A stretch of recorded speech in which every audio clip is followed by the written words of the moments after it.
Okay, Dick gave me the thumbs up. I want to welcome everybody to Trinity University. My name is James Bynum. I have the honor of being staff advisor for our campus TV station.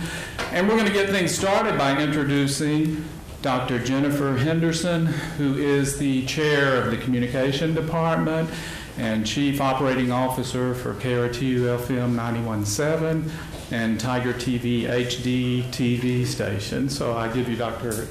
Jennifer Henderson. Good morning. That sounded like I have a lot more power than I actually do, so don't get excited. All right, on behalf of Trinity University and the Department of Communication, I'd like to welcome you all here for the National Association of Television Program Executives 2013 Student Career Television Workshop.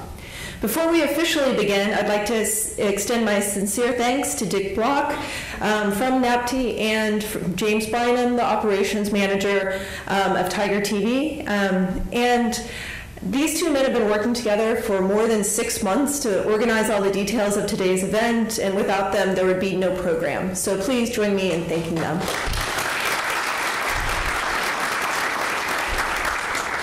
Before we begin all the introductions of our distinguished panelists to my right, I would like to formally introduce Dick Block, the moderator of today's discussion. Dick is president of Block Communication Group in Santa Monica.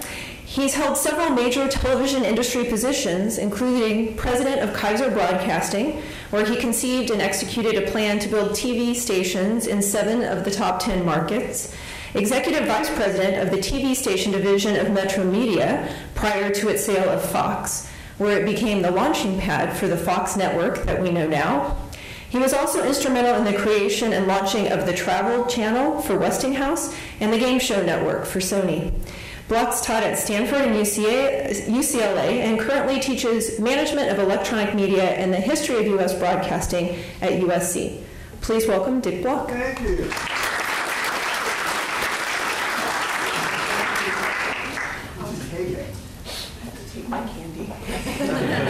I will share it with you later. Good morning. Everybody, by the way, has some candy here sent by my mother. You don't believe me.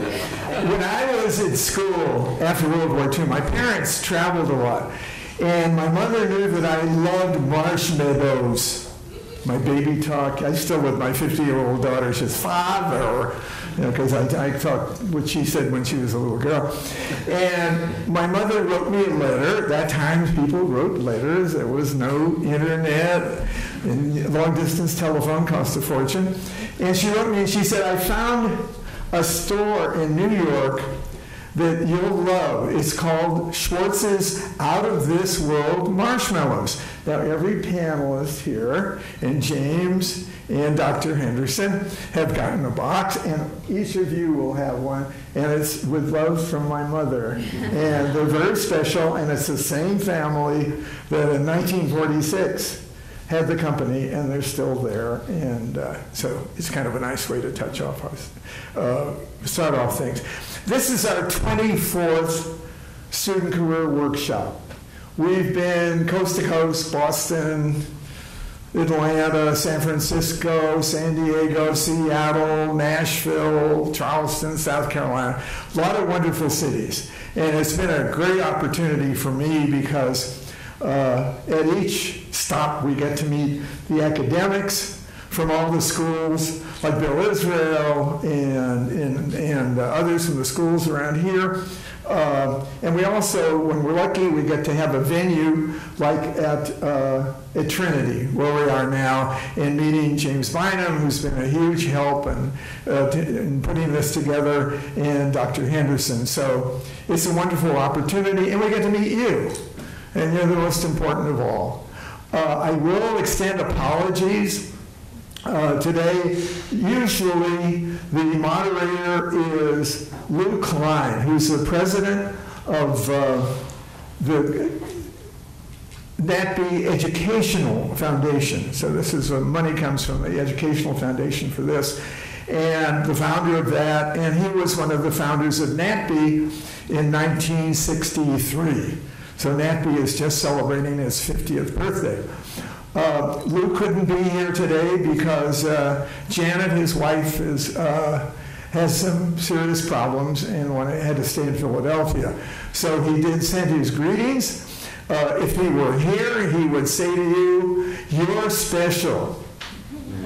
Because on a Saturday morning with beautiful weather, you showed up for this workshop.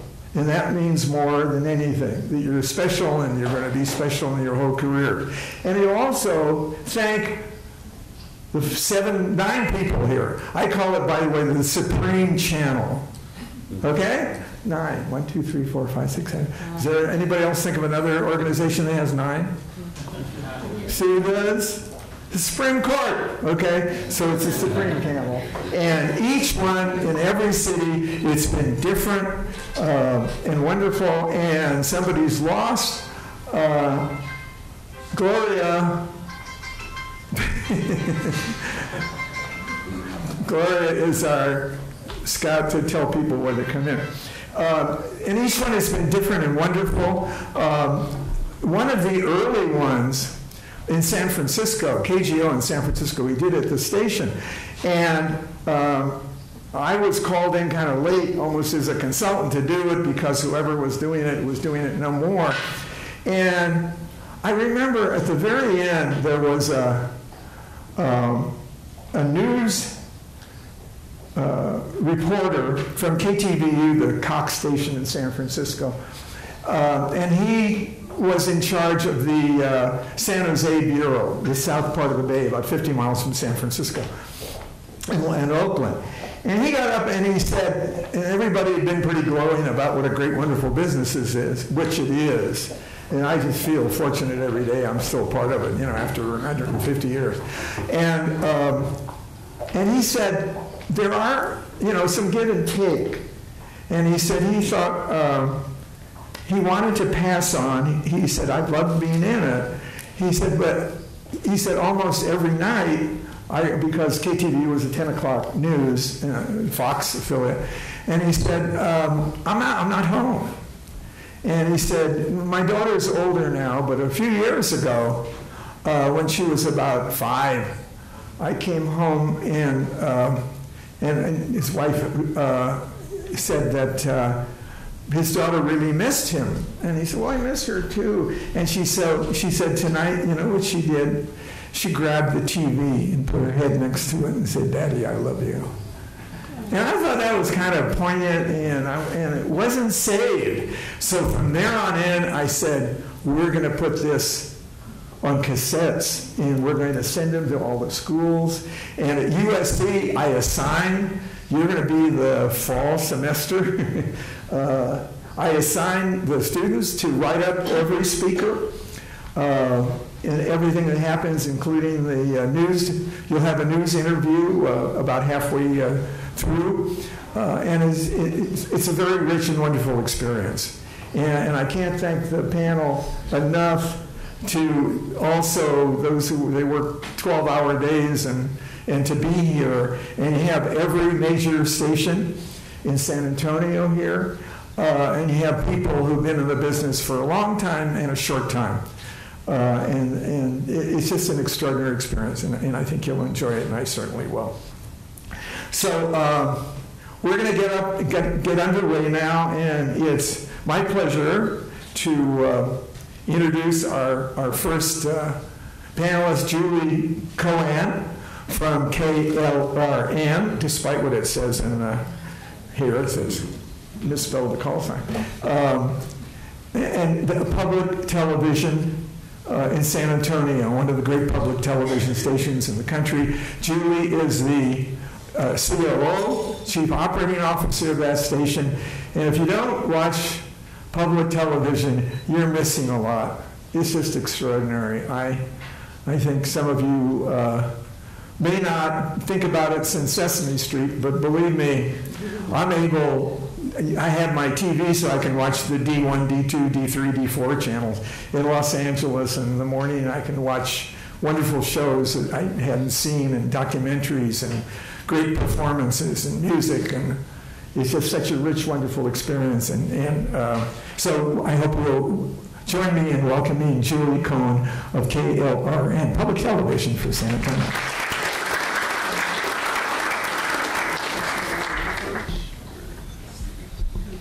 What I wanted to do is talk to you a little bit about public television and then talk about my career path. How many people watched public television when they were little kids? Great, wonderful, wonderful. Oh, I'm glad you watched too. That's great. KLRN serves 30 counties in South Central Texas. We are a nonprofit media organization. Unlike our friends in commercial broadcasting, we don't run advertisements. We are supported mainly by our contributors. 60% of our operating budget comes from individual contributions. Another 20% comes from local businesses who provide production support to us or underwriting support, foundations.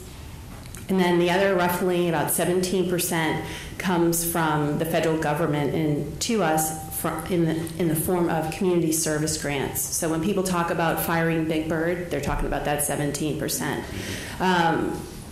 For smaller public television stations, they get about 45 to 50% of their operating budget comes from their community service grants. So when people talk about cutting funding on the federal level to public television, it would be challenging for KLRN to survive, but for smaller stations in rural areas to provide public television content to those communities, they would go dark. They simply wouldn't exist. It would be devastating for them, and there would be ripple effects throughout the system.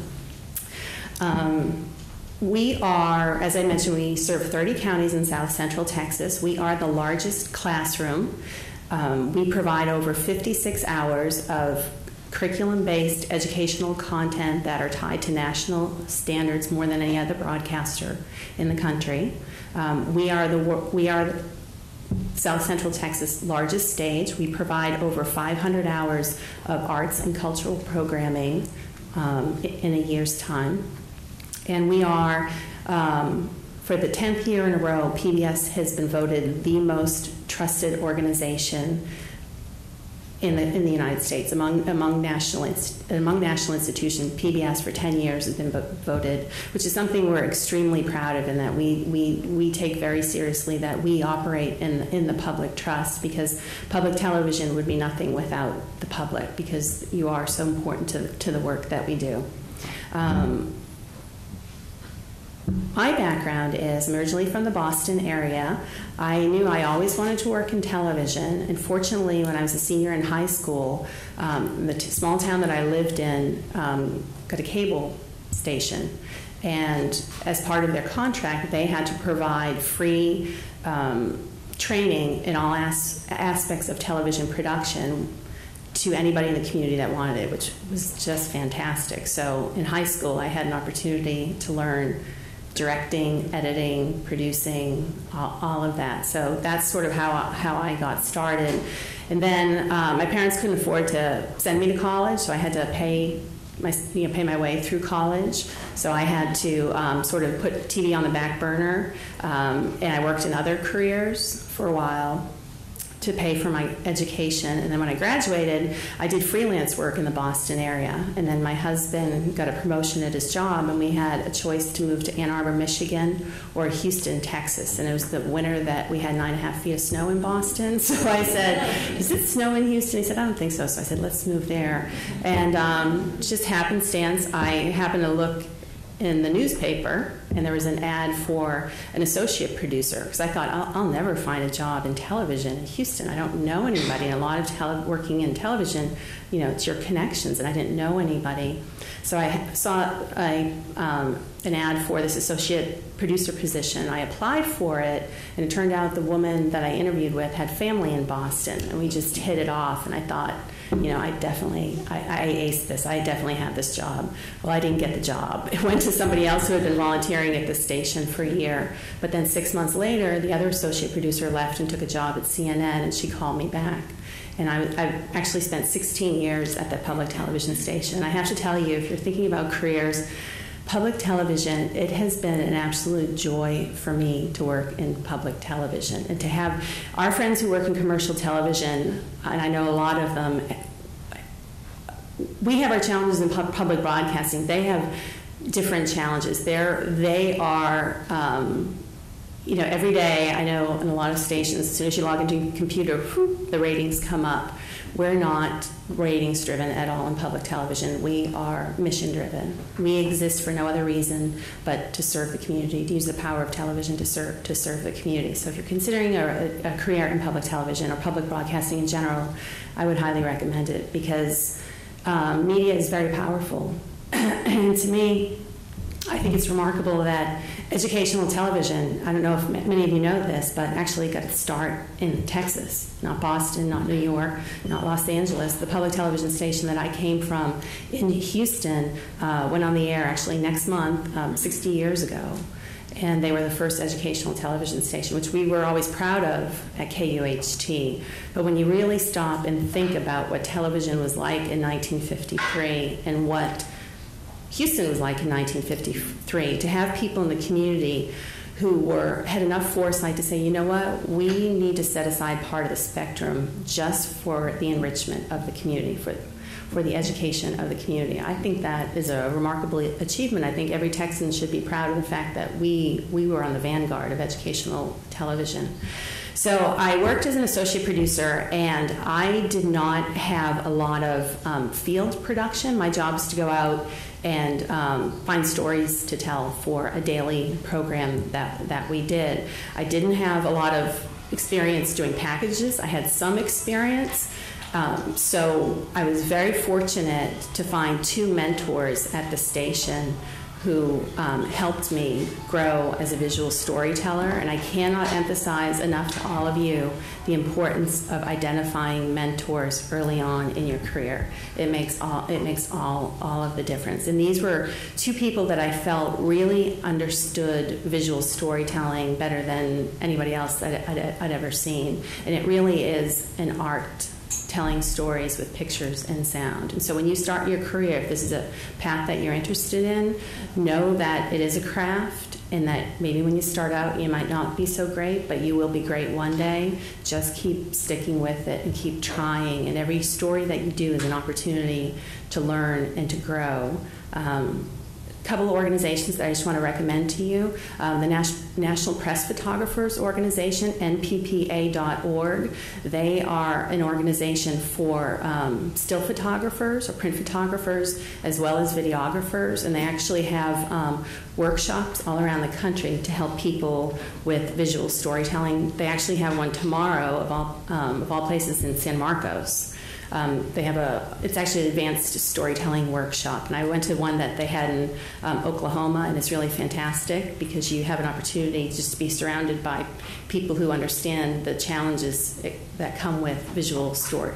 You're trying to tell a story with pictures and sound. So I would definitely check out the National Press Photographers Association. They have student memberships. I believe they have student scholarships and workshops, so that'd be worth looking into. And then if you're interested in a journalism path, the Poynter Institute, which is in St. Petersburg, Florida, is another organization I would recommend you look into. It's POYNTER.org, and they do a lot of media training for journalists. So I think those are two good organizations. So when I started my career, I knew I wanted to be good at telling stories, using pictures and sound. I just didn't know how.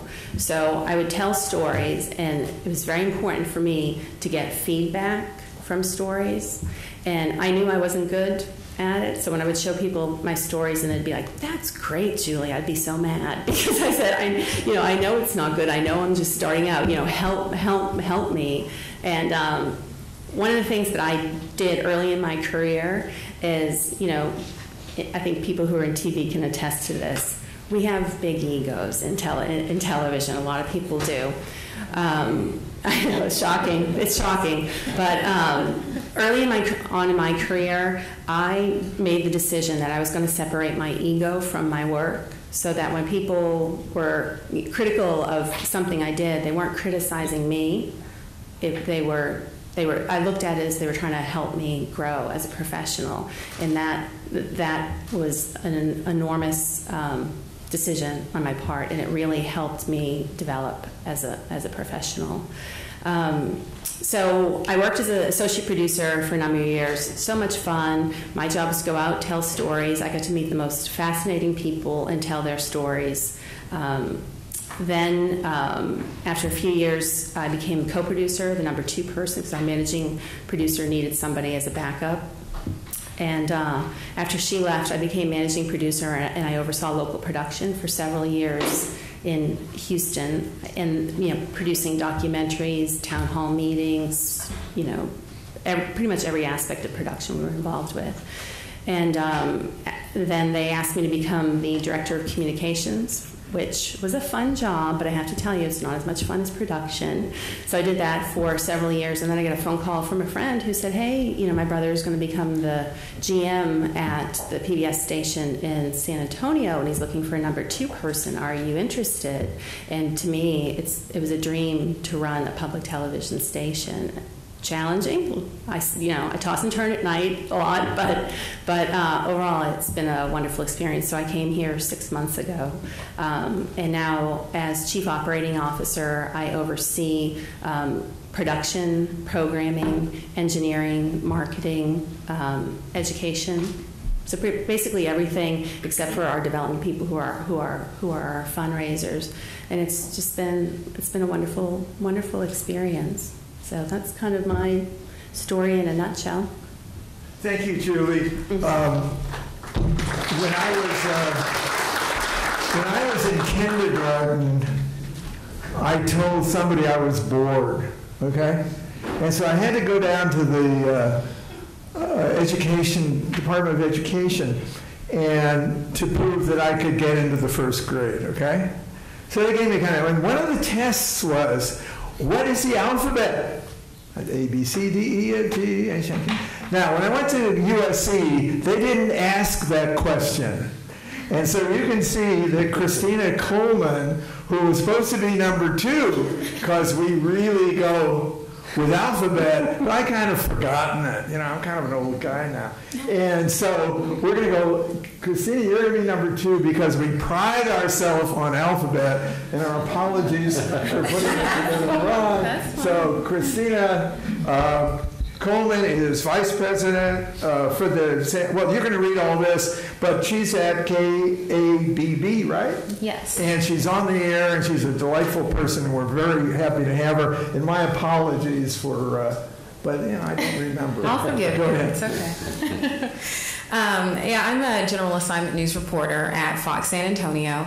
I am also the vice president of the San Antonio Association of Black Journalists, which is a wonderful organization that I encourage any and all of you guys to join because it is great for networking. We have all kinds of people there. We work with scholarships. We help make resume tapes. We will take you into our newsroom, take you around, do whatever you want to help you get that resume tape done to get your first job.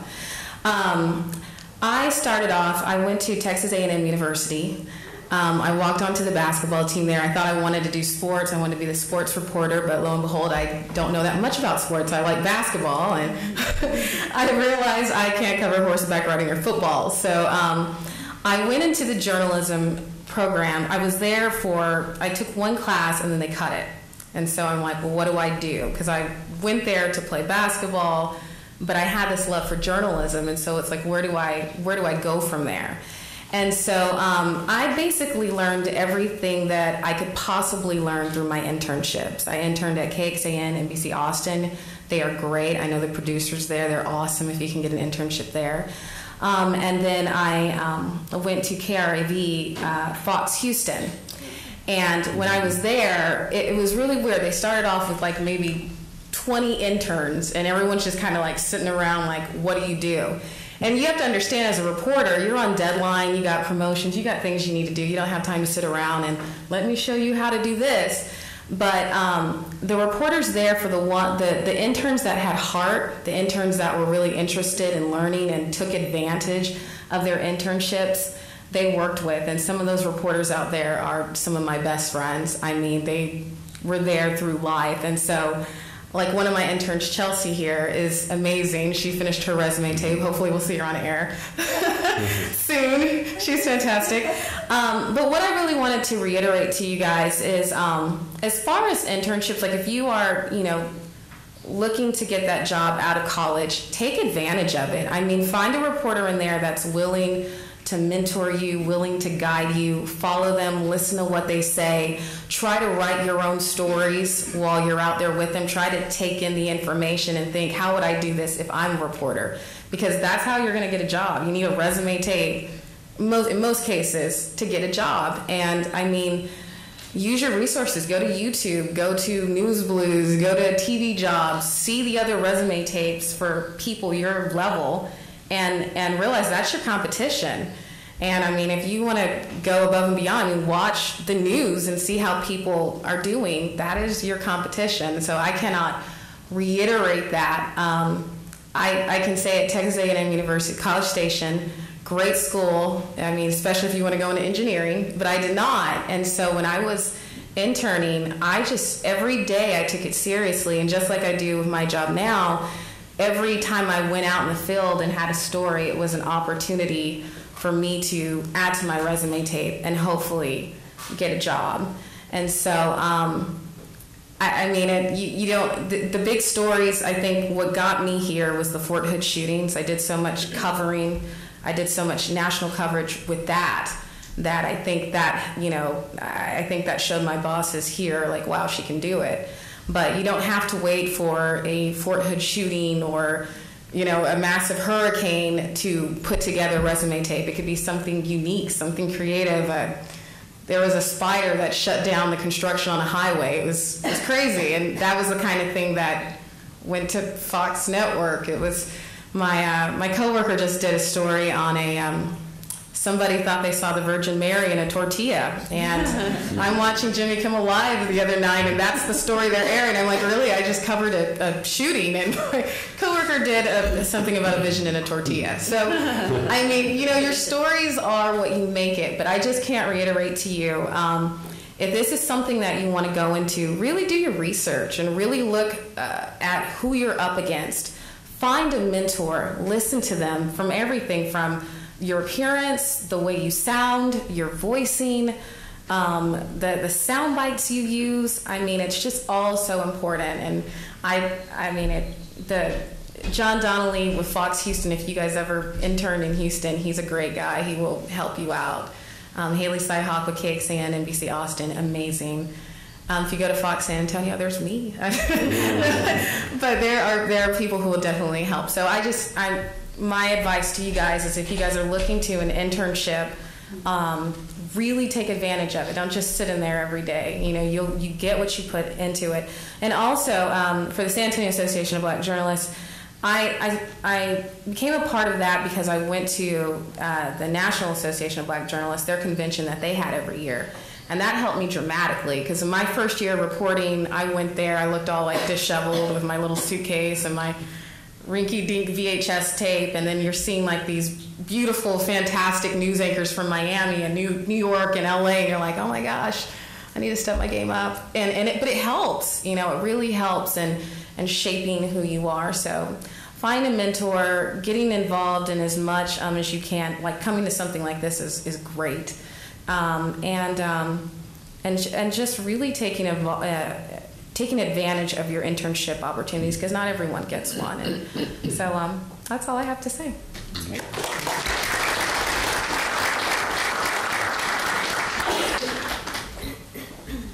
Just so you know, you're going to have a chance to ask questions after the panel. We'll do a Q&A.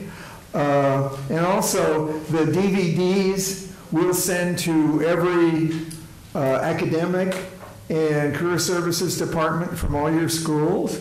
And if you want your own, you can always email me, blockr@USC. That's kind of easy to remember. And give me your mailing address. But they'll also be up on the internet within about a week. So you'll see this one on the internet at the NATPE site. But if you want a DVD, we're willing to do that. Thank you so much, and my apologies for... David, you're finally on. David Cuccio is KSAT Creative Services Director, which means a lot more than I was, we didn't call it that. When I was, it was Promotion Director. But you're going to tell us a lot about how that's changed. And welcome to David Cuccio from KSAT Post Newsweek here in San Antonio. Thank you.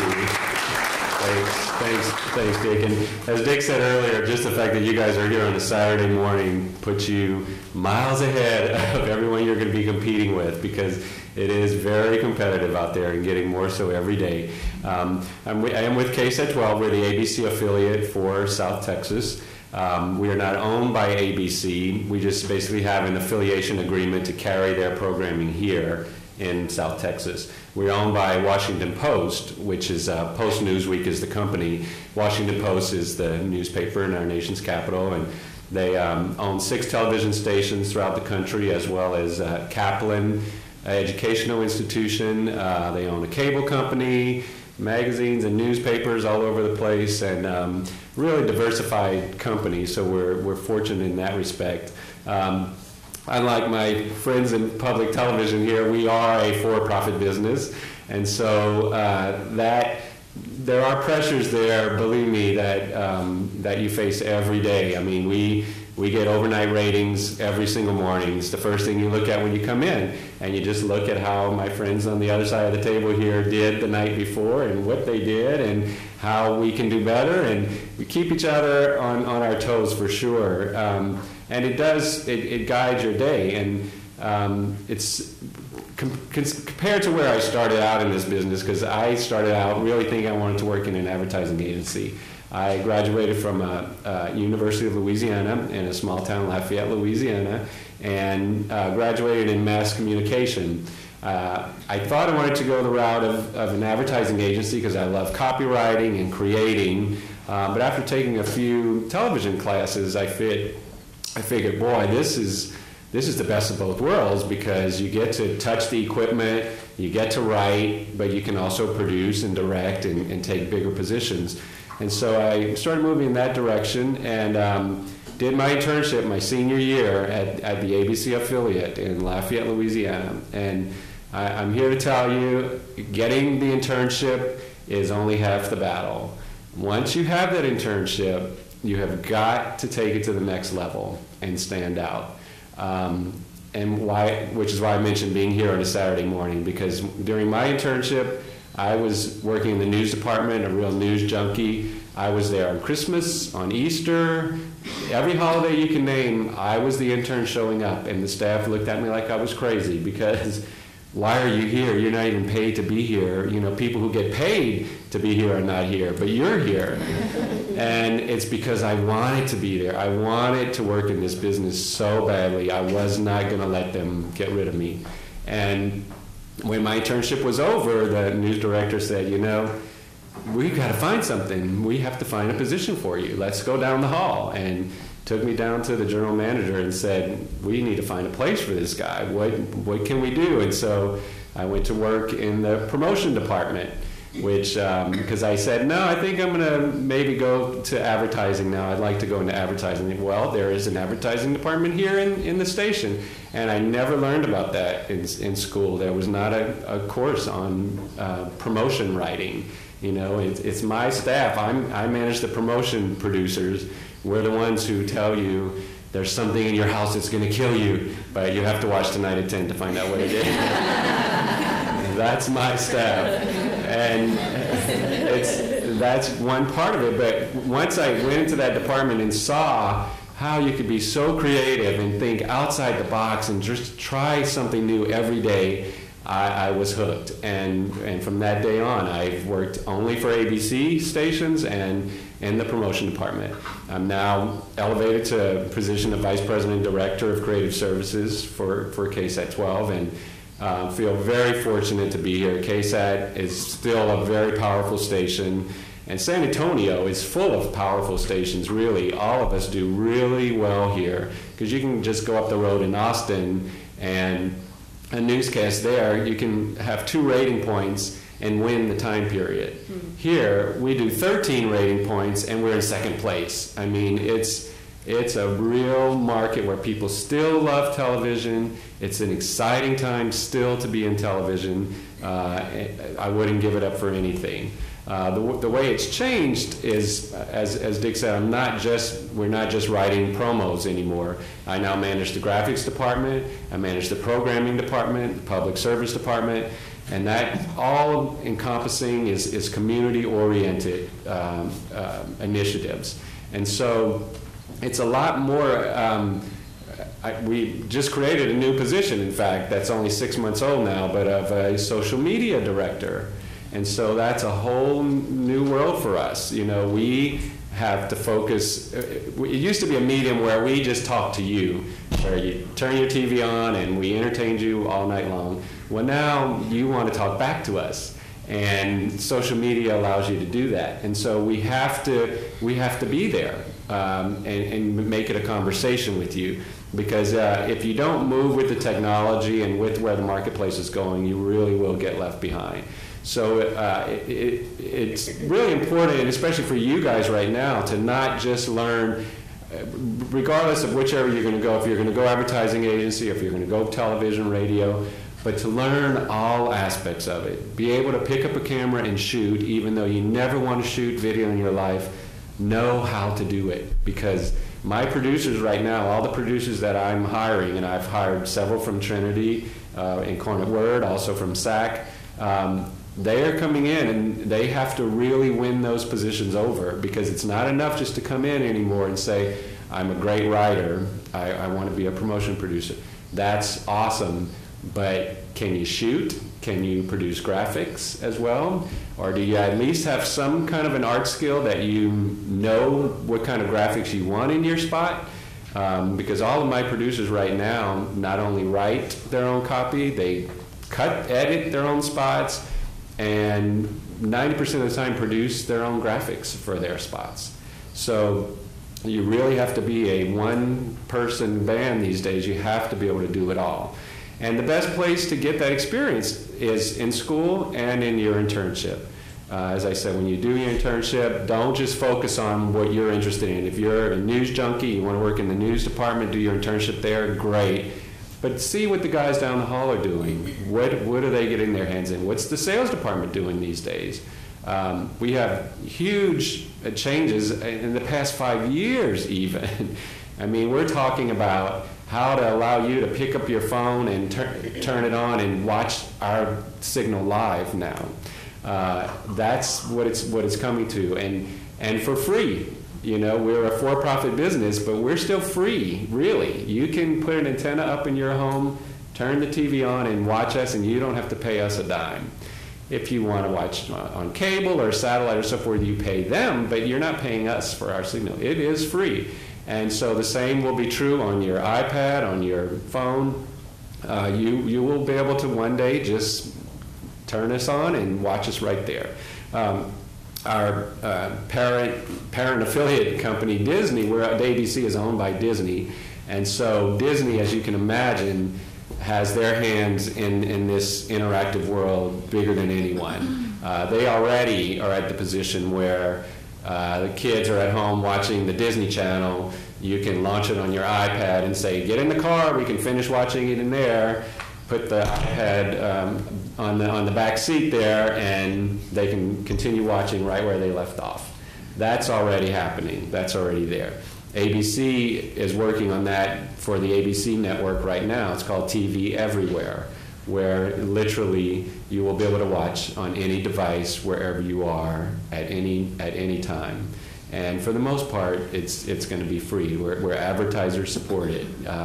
You'll have to sit through those pesky commercials, but that's what pays the bills for us. And that's another side of the business, which you're going to hear from my friend here, as to, you know, become a part of the groups that create the ads that run on our air, because that's how you sell goods and services, and it still does work. If any of you have heard of Bjorn's, who sells televisions out on 281, he started in a little gas station selling TVs out of a gas station, and advertised in the newspaper only for 100 years, and he did fine. We fought and clawed and tried to get him to come to TV, wouldn't do it, so we ran some spots for free. We said, we're just going to do some spots and put it on the air. People started knocking his door down to go in to see his TVs, and he's calling like, what in the world happened? And we said, well, we ran a few spots for you. That's the power of the medium. And ever since then, he has been buying television advertising, and he's got a huge store out on 281 now. So it really does still work. TV does work, and it's more exciting time to be here than ever. I can assure you, as soon as you get out of school, your first year in your career, your world will be upside down, because everything you just learned will have changed already. I mean, it literally is changing that fast, and none of us know where it's going to be, but it's where the marketplace will dictate it. So come do internships with us. We're happy to take you. I have had several who did internships with us and are now working for me. I have one producer who was so good she moved on to New York and works for ABC up there. So, but you have to shine. You have to be beat out all your counterparts in here and just be above the group. Okay. Thank you. We do try to get somebody from advertising on these panels because advertising is the propellant, life's blood. That's the way TV stations, even public stations, for example, right, can sell certain kinds of commercials now, limited, but indeed can do that. And we were really fortunate in coming across Chris Day. Quite often I'll call somebody, well, can I get back to you, and all that kind of thing. And Chris said, yeah, I'd really like to do that. And he said, we're way beyond advertising. We don't want to call our company, we want to call it marketing and communication. Because when I saw him today, I recite what I do for all my advertising people: early to bed, early to rise, work like hell, and advertise. And he hadn't heard that one before, but it's pretty corny. Anyway, we're delighted to have Chris Day, General Manager, KGB Texas. Sounds like a Russian television station. Yeah, marketing and communication, I don't mean it. There we go. Thank you. Good morning. Yeah, it's interesting being the agency guy sitting at this table today. But, it's one thing about the name. So the founder of KGB Texas is a woman by the name of Katie Harvey, and the agency's been around in San Antonio, Texas, in the South for the last 20 years. We recently moved our headquarters from here in Alamo Heights down to the Pearl Brewery Complex, which I love, but we happen to be next to the Culinary Institute. So that acronym is CIA. Having grown up in Los Alamos, New Mexico during the height of the Cold War, working at KGB, it took me a little while. It has nothing to do with that. It's Katie's initials. So, but I do enjoy coming here and being able to talk to students. I got a chance to talk to a public relations class here at Trinity a couple days ago. I'm going to be talking at Texas A&M on Monday night. The reason I do those types of things is because, number one, it's important that students understand the relationships that need to exist between what traditionally we've called advertising agencies, and now have become much more complex than that, and the media, whether it be television, radio, print, digital, any channel of communication. Because if you look at the way in which this industry has evolved, it really has come a long way from just, hey, do I put a TV commercial, a radio commercial, or do a print ad, right? It doesn't work that way anymore. When people ask me what I do, Dick did call and say, hey, we'd like to shorten the name. It takes up too much space in a little brochure here. Can we just call it advertising? I said, absolutely not. I have to protect my brand. Marketing and communications is, if you're any good at it, really about understanding what a certain person, group of people is looking for, and understanding what a company or organization is looking to sell, whether it's a product, idea, concept, and bringing those two things together in a mutually beneficial way. It is not about me building the ad with the most sizzle, putting it on the station with the most viewers, and forcing it down people's throats. It's very old school, doesn't work anymore. And so while my title at KGB is general manager, the subtitle is strategic director. And I'm as much a marketer, advertiser, as I am a psychologist, because I'm really trying to understand how people think, what they want, when they want, in a way that isn't skewed by my own personal beliefs or my own personal opinions. And that is incredibly cool, because I get to try and just tear away all the surface stuff and not necessarily believe what people are going to tell me, but try and understand how they will actually behave. And that's what marketing and communications is all about. I started, since you are here trying to understand how careers are developed and that kind of thing, I actually started in college in a genetics program at Colorado State University. I was in the biological sciences, learning about the scientific method, which was very interesting and hugely beneficial when I ultimately took a year off, did some traveling, came back, and switched to the business program. Because having that understanding of linear thought and a progression of test and learn is really what the back end side of what you see on television and here on the radio is all about. I want to know the numbers, I want to know the ratings as much as the stations do, but for very different reasons. KGB is an agency that is truly an integrated communications company. We are not strictly an advertising firm. We have a public relations department. I have a digital production department.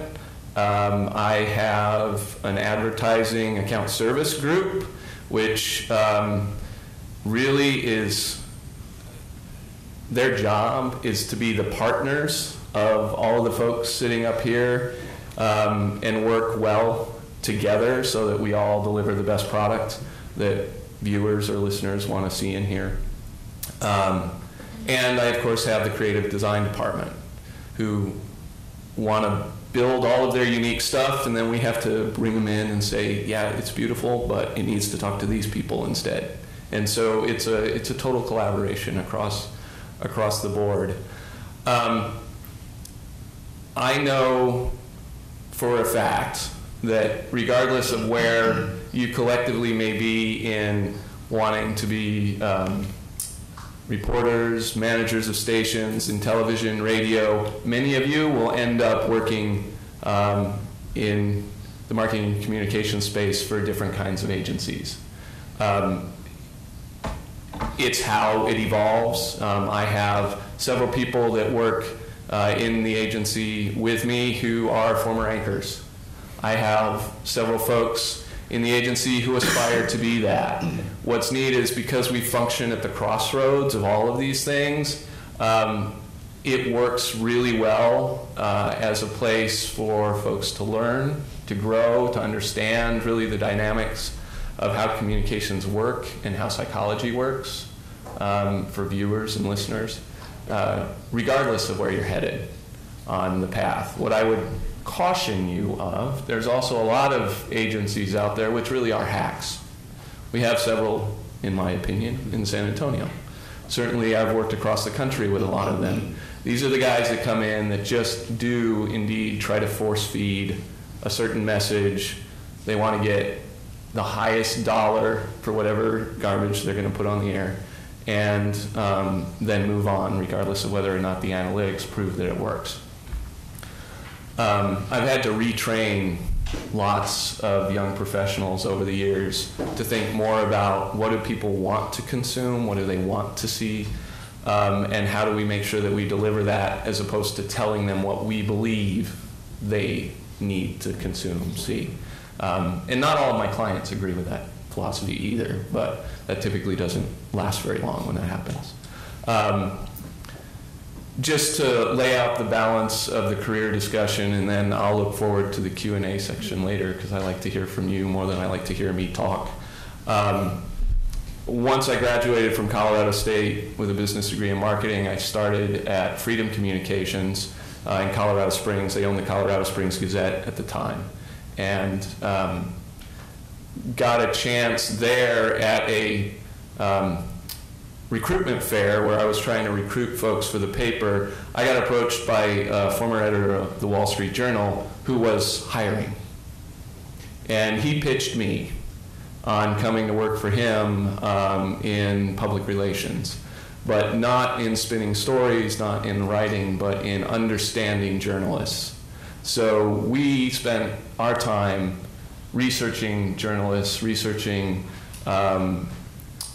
reporters, trying to figure out what interests them. What is the best way to talk to them about stories that they might be interested in? And then we provided that kind of information to PR firms across the country to try and make them better at communicating with their core audience. After that, I ended up down here working for an ad agency in the promotions and public relations department, working for a number of accounts, and it sort of evolved over time. I always know directionally where I'm headed, but I never am quite sure what the exact next stop is. So I'm enjoying my time at KGB right now, and I'll look forward to hearing more from you guys later, and seeing what you're interested in hearing about. Thank you, Chris. Jessica Gomez has a good story to tell you. I think it's inspiring in the sense that a lot of people are going to tell you, get out of school, forget San Antonio. This is 37th DMA, is it? Get out, like in LA, they say go Bakersfield and Needles, and in Palm Springs, go to a small market. And there's a lot to commend that. You do learn many things. You can make the mistakes where not that many folks are watching, and bigger stations appreciate that. On the other hand, for example, some people say, well, I must stay in the city. Like some of my students say, I can't leave LA. I've got personal responsibilities here, I can't leave. And everybody comes in and says, forget LA, we're big time, we're DMA number 2, But I brought in, this week, or on Wednesday, my 2 guests were both assistants, okay? Secretary is not a word that is used anymore. And they work for great bosses. If you can find a great boss, the boss will so help you grow and give you responsibility and let you go. And both of them, and my students afterward, they were coming to me and they say, boy, that was the greatest. You've had all these big shots running TV stations. We need more people like that. Because they found jobs in LA out of school as assistants. Okay, and what they did was they worked the Alumni Society, they worked, the former SC people, they worked whatever they could find. And if you go sushi internship, those kind of sushi jobs now, but they found jobs in that way. And so here's Jessica, who started out in school and had some reasons for not completing it. But when I called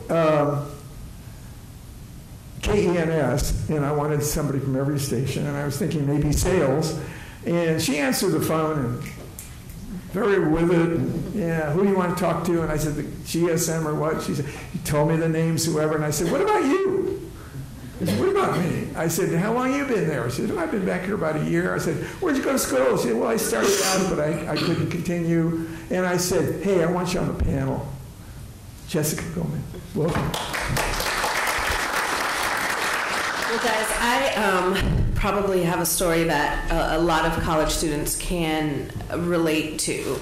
I started out, I kind of stumbled upon the TV industry, and I now love it, and I'm officially bit. And I started out as a vocal major, and I was going to school full-time. I had a full-time job that I was working 40-plus hours a week in retail as a manager. And I had a part-time job that I was working anywhere from 20 to 27 hours a week. So that was 65-plus hours a week, plus school full-time as a vocal student, which involves a whole lot of performances and things outside of just going to class. And so I was doing that, and yet I managed to find time to party and still have tons of fun. But I got sick, and what I thought, oh, it's allergies, snowballed into really, really severe bronchial pneumonia. And I was still working. I was still talking all day at work and singing all day at school and working these outrageous hours, very little sleep, and it got to the point where I was very, very sick.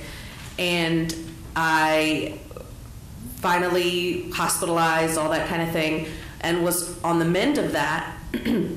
And I had missed my juries, which are your finals where you go and perform whatever piece of music or whatever it is that you've chosen to do in front of all of your professors in the music department. I was at SAC at the time, which is a great school for any of you who come from there.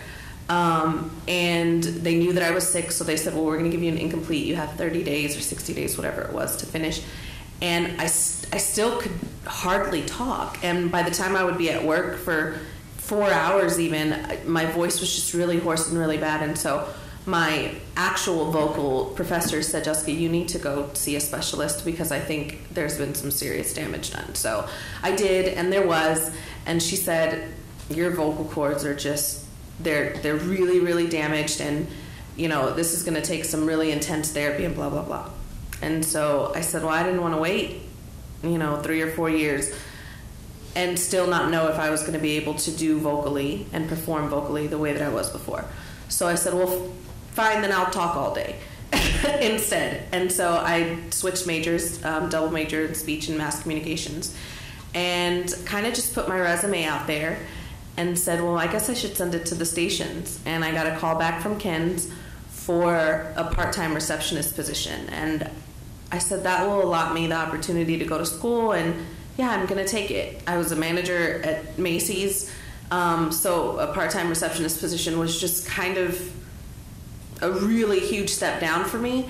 But I said, if that's where I want to be, then I need to get my foot in the door. So it wasn't an internship like what everybody else is talking about, but if it's just an entry-level position, take it. And I was able to study. I've had great bosses my entire career at Ken's. I'm going on my 6th year there now, and I've moved up. I've steadily moved up, and I was very vocal to my boss then and my boss now that I get it. I didn't finish school. I now have a 3-year-old daughter, so that changes your life too. But I said, I can do it, and I'm going to be in your face, and I want to grow with this company. And there was no task that was too small or too big. I didn't care if it was something personal. Kurt Davis, our executive news producer, great guy, when his son was finishing high school and getting ready to graduate, he's a great athlete. He came to me and said, look, I know this isn't part of the job, but I know you're really good at this stuff, so I need you to help me get his DVD together. And I said, okay, sure. And I stayed late, off the clock, did whatever I needed to do. Joe Reinigal, this was before I had my daughter, he would say, hey, I need somebody to help me out with F&F, Friday Night Football. Anybody want to do it? Anybody want to give up some time? Sure, I'll do it. I was in the newsroom. I was upstairs with the executive assistant to our GM, filing, helping. Wherever there was a need, I made sure I was the first person in that person's face, whether it was an assistant or a manager, sales. It didn't matter what department it was in. I was going to show them I love the company and I can do any job you can give me. And so there was a sales assistant position that had opened up, and I had never really thought about sales. I mean, I knew that that was kind of the heartbeat financially, and we're a sales-driven company. I got all that, you know, commercial broadcast, but that kind of wasn't the direction that I wanted to go.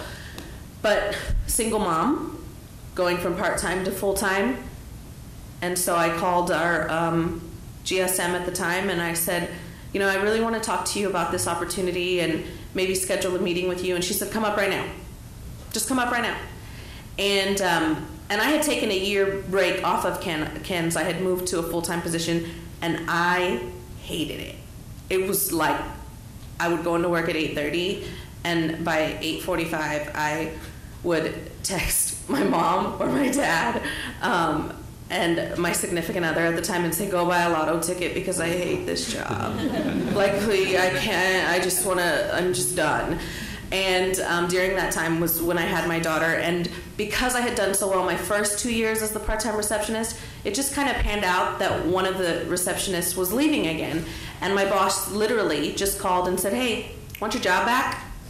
And I said, yeah. And so I did that for a year again. And that's when the sales assistant position opened up, and I called the GSM up, our DOS, and she said, well, come up and talk to me right now. And I was like, well, I kind of wasn't prepared for an interview, but I'm not going to say no. And I said, okay, give me 5 minutes. Let me find somebody to cover the front. And so I got somebody to come and cover the front, and I went upstairs, and we chatted, and because I had been there, and because I had my face in everybody's face and worked with everybody, I was able to say, no, I can't work for that much. I'm a single mom. Let's negotiate. And I was able to negotiate as a sales assistant position what I wanted because I had already been there and established myself there. When we came to an agreement, and she called my boss, who was the director of Rich, what is his title? Yeah, he's like the IT director. And she said, Rich, I'm taking Jessica. How soon can you get somebody to fill her place? And he said, oh, are you kidding me? He said, I knew this was coming. I'm never going to find somebody to fill her place, but you know what? It's good for her. I support it.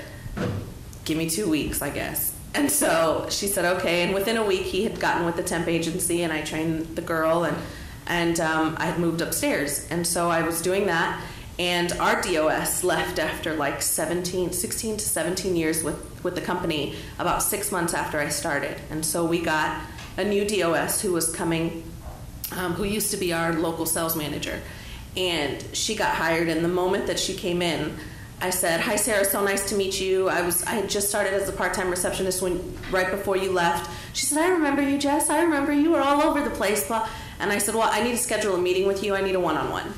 And she said, oh, okay. And I went into her office, and I said, look, I respect the fact that we have longevity in assistants here, because the assistants are truly, especially in the sales department. I think Monica, who's an AE, can say the assistants for a sales department in this kind of market work really hard. And you do a lot of different things, and you are the right-hand person to a lot of different people, to account executives, to the local sales managers, to the new business development managers, to the DOS, and to the GM if there's something that he needs, that his assistant is out or anything like that. You're kind of always pulled. The sales assistants are always pulled to do that. And I told her I respect that and I love that, but I need you to understand, please don't group me into a 20-year assistant. This is a stepping stone for me. I love this company. I can do anything that you give me. I can learn anything that you give me. Digital, television, writing, produce, any task that you give me, I can do it. After working here for 6 months, I realized this is where the money is. So I want to sell.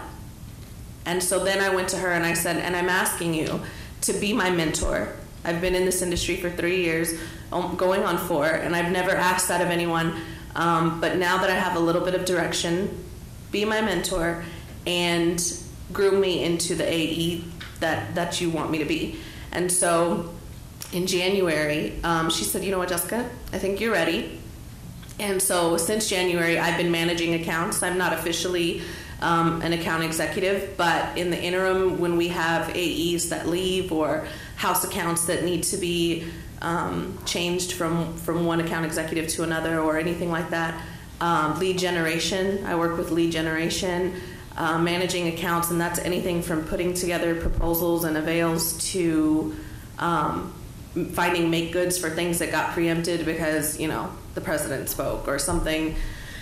Breaking news happened, and then you're wondering, oh my God, stop, President, stop talking because you're cutting into our money right now. It's very much a numbers-driven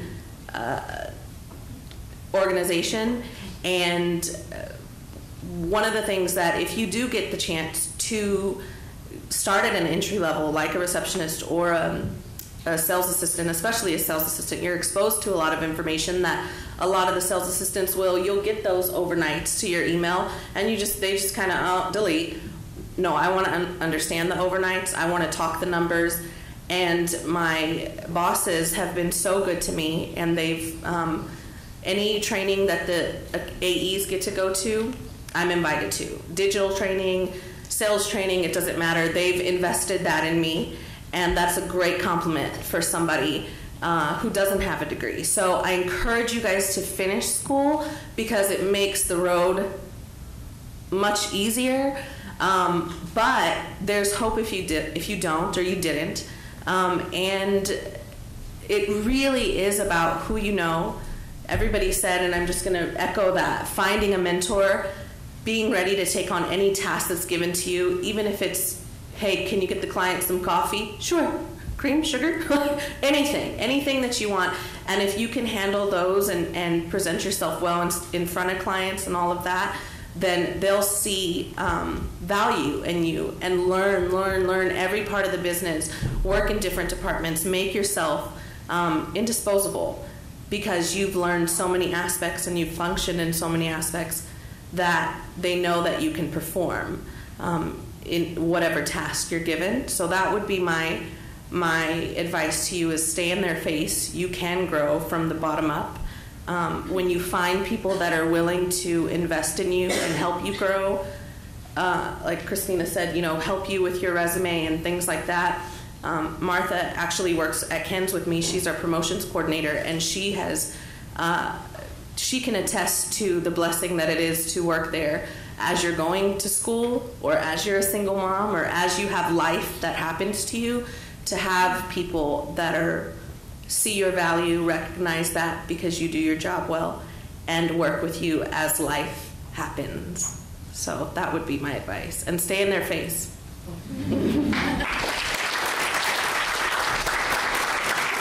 Jessica, will you be with us this afternoon for our tour? I will not. Bob you won't. But I won't. No. Oh, sorry, you won't be there. One of my guests at USC is the general sales manager of the ABC owned and operated station in Los Angeles, KABC TV. I think it's the largest billing television station in the United States. And sales, I don't know how many of you have thought about sales, but probably typically not many. But he said, I'd love to invite students, particularly USC, because they all want to be in the movies and be Steven Spielberg and whoever. And he said, I want you to come visit me at the station. And he said, I'll meet you in the lobby. Okay? And some of them raised their hands. And he said, when I meet you in the lobby, I want to take you out to the parking lot. Okay? And I want you to look at the cars. Okay? He said, see the Beamer over there? Yeah, works for me. Okay? See the whatever, what kind of car do I drive? Lexus works for me. So everyone gets the idea, and believe me, sales is lots of fun, lots of work, and very remunerative. And a lot of people don't think of that. But you go into a station, like years ago, I used to have some students, everybody wanted to be on TV. I'd say, go to a station and say you want to be in the traffic department. I said, after they get out on the floor, and they say, you want what? You're a college graduate? Great place to start. At this time, we're going to take break where the people from the university are going to pass around and take donations for the food and my plane trip and the hotel. I'm only kidding. What we really do now is we do an interview. And we have a wonderful interviewer, which I think you see in your Hollis Grizzard, who is one of the most respected people in the news industry in the U.S., and happens to be working with a station in, 2 stations actually, in Corpus Christi, a smaller market where you're liable to get a job. And we have Laura Sandling. Laura, where are you? There you are. Laura, come on up. And we're going to have an interview, okay? So you're going to see this is going to be an interview as if someone were pitching for a job. So let's everybody say hello to Laura. Hello. Laura, by the way, is the manager of Tiger TV here at Trinity. And Hollis not only is a familiar face to many viewers in the San Antonio area because he was on the news on TV stations, and we're very fortunate to have him. And let's everybody say hello to Hollis Grizzard. And we're going to have an interview. Okay, so here we are. Laura's going to pitch for a job in news at Chris and what other station? KZTV. In Corpus Christi, 127th DMA, small market, looking for people, I would think, that are graduates out of school. But there are a lot of applications, and you've sent. By the way, she has sent her resume and a cover letter, okay, to Mr. Grizzard, so he knows about her, and he has sent his resume, so she knows about him, and she knows about the market and the station. And that's when you go in, so many people come in and they say, what do you think of the station? And, somebody says, gosh, I never watch it. Yes. Okay. Here we go. Okay, so we're going to pass this back and forth? Yes. Is that okay? All right, well, thank you. First of all, it's great to be back on the campus of Trinity. My daughter, I was talking with Laura earlier, my daughter graduated from Trinity, I think it was 2007 or 2008, and there's an organization, as I was downstairs looking at, there's a paper that says SAGE, S-A-G-E, which is a campus organization here, meets in whatever room it was meeting in. My daughter co-founded SAGE when she was back here at Trinity. So I did a picture of it and texted her a picture and said, I can't remember what the A stands for, so maybe you can tell me. It's nobody? Okay. Anyway. All right, well, so welcome to Corpus Christi. Tell me what exactly attracted you to applying for this job at KZTV, KRIS? Well, I'm very... In interviews, by the way, we pass microphones. It's a regular practice, so get used to it. Well, I'm very interested in the television broadcasting field. I'm looking to develop myself, and I'm looking to be a very competitive person, and I think Corpus Christi is a perfect market to start off in, so I'm willing to work my way up. I'm willing to do whatever the station needs me to do and to make the station the best one. Okay, I'm going to let her keep the microphone. I think I can talk loud enough where you can hear my questions. So what do you know about our company? Well, I know that you have converged the CBS and the NBC affiliates, so it's actually 2 stations, right. And the DMA is fairly small, but it's big enough because Corpus Christi is a very touristy town, and so it has a lot of rich economy, and so it's not a huge city in Texas, but it is a very prominent city. So I'm really looking forward to kind of exploring the area. Okay, wonderful. Now, you're coming straight out of school. Yes, sir. Why did you choose Trinity to go to school? What was the reason you chose that school? Well, I really was attracted to Trinity for the small size, the one-on-one ability to work with faculty and mentors, and I really liked that aspect. And originally, I thought I wanted to be a doctor, but of course, that didn't work out. I fell into Tiger TV, and as soon as I got there, something clicked inside of me, and I knew that I wanted to do news. I wanted to work in television, and that's just really propelled my experience in Trinity. And tell me more about that something clicked. What resonated with you about television and communications? Just having the ability to reach out to people, reach out to a broad audience, and to really explore what makes everyone run, what makes people tick, what people are really interested in. And I just love that aspect about television, and that you're able to market yourself, market the station to everyone. Okay. At Trinity, what were some of your favorite courses? What was your favorite course? Probably communications. I really liked the visual communication course, narrative production, because I had a chance to write my own script. I had a chance to film and to edit, and it's something I never envisioned myself doing, and so that was just a great experience, and it really helped me with my Tiger TV responsibilities. I've learned to edit my own packages, to do stand-ups, and to write my own copy, so that was a great experience for me. You have a very good audition reel, too, by the way, I should add. What was the least favorite course? I don't think I had a least favorite course. I feel like every course I've taken at Trinity, I've really learned something from. Even though I may not have been totally interested in the subject, I at least gained something from it. So. Since it's just you and me here talking, yeah. What kinds of problems did you see at the school? I feel like there is. I felt there should be some jeopardy. No. I'm stalling to give you time.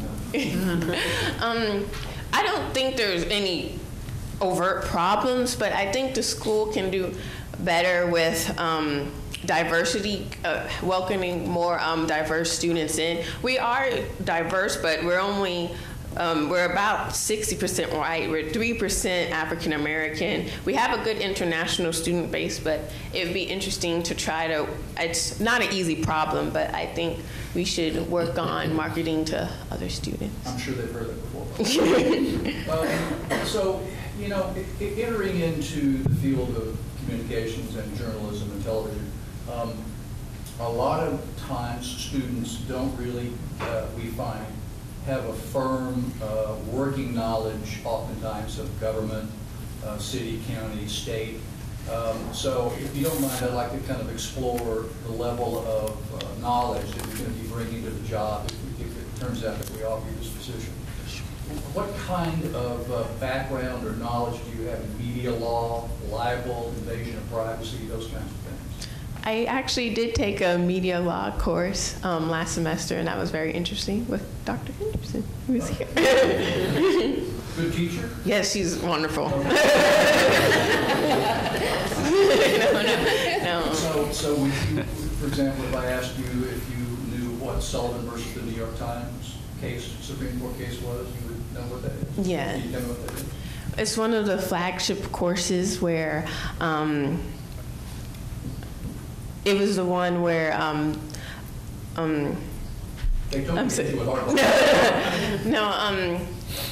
The ad was published in the New York Times, and it was during the civil rights era, so they had to make sure that it was not to take sides in whether the newspaper was liable or the actual person to put in the ad was liable. Yeah, it establishes actual malice. Yeah, malice. So you got to rule up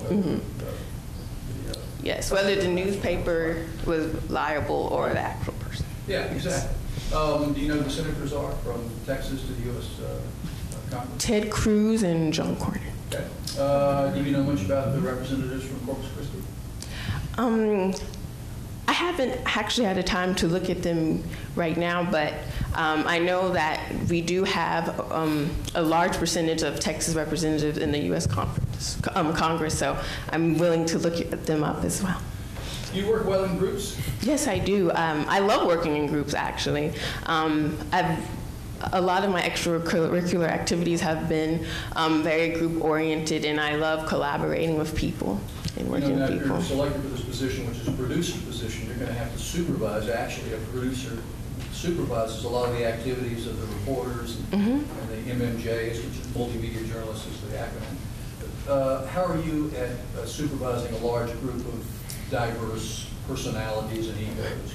I like to think that I've had a lot of practice. I've gotten very good at doing that sort of thing because as Tiger TV station manager, I have to be the manager of about 60 students, 7 managers, and under my supervision, they have to complete 3 weekly shows and other programs. And so that's just been really interesting to work with the managers, work with the executive producers, hear what they want to do, and also share my ideas with them to make sure that we create the best product. Can you describe a situation where there was a conflict and you resolved it? Yes, there. One time there was a kind of a very I guess scandalous thing going on the campus community with one of with one of the service organizations, and it was a very interesting story, kind of involving hazing. Yes, so we had to make the decision whether to show. This is all off the record about that.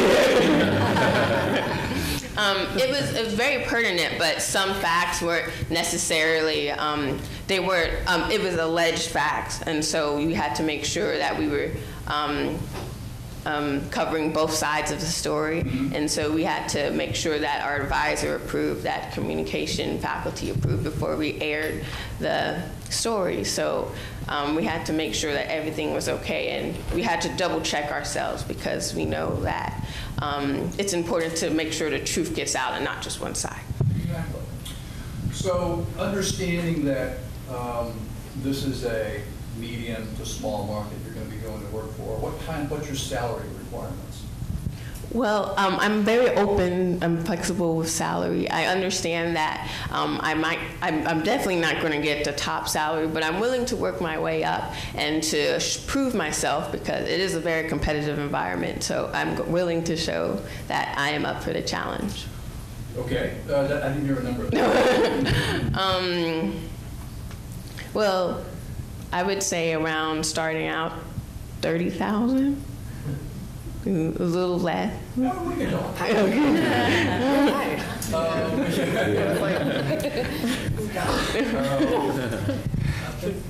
Finally, where do you see yourself being in 5 years, 10 years? Where would you like to be? Well, assuming it's not remaining here in Corpus Christi.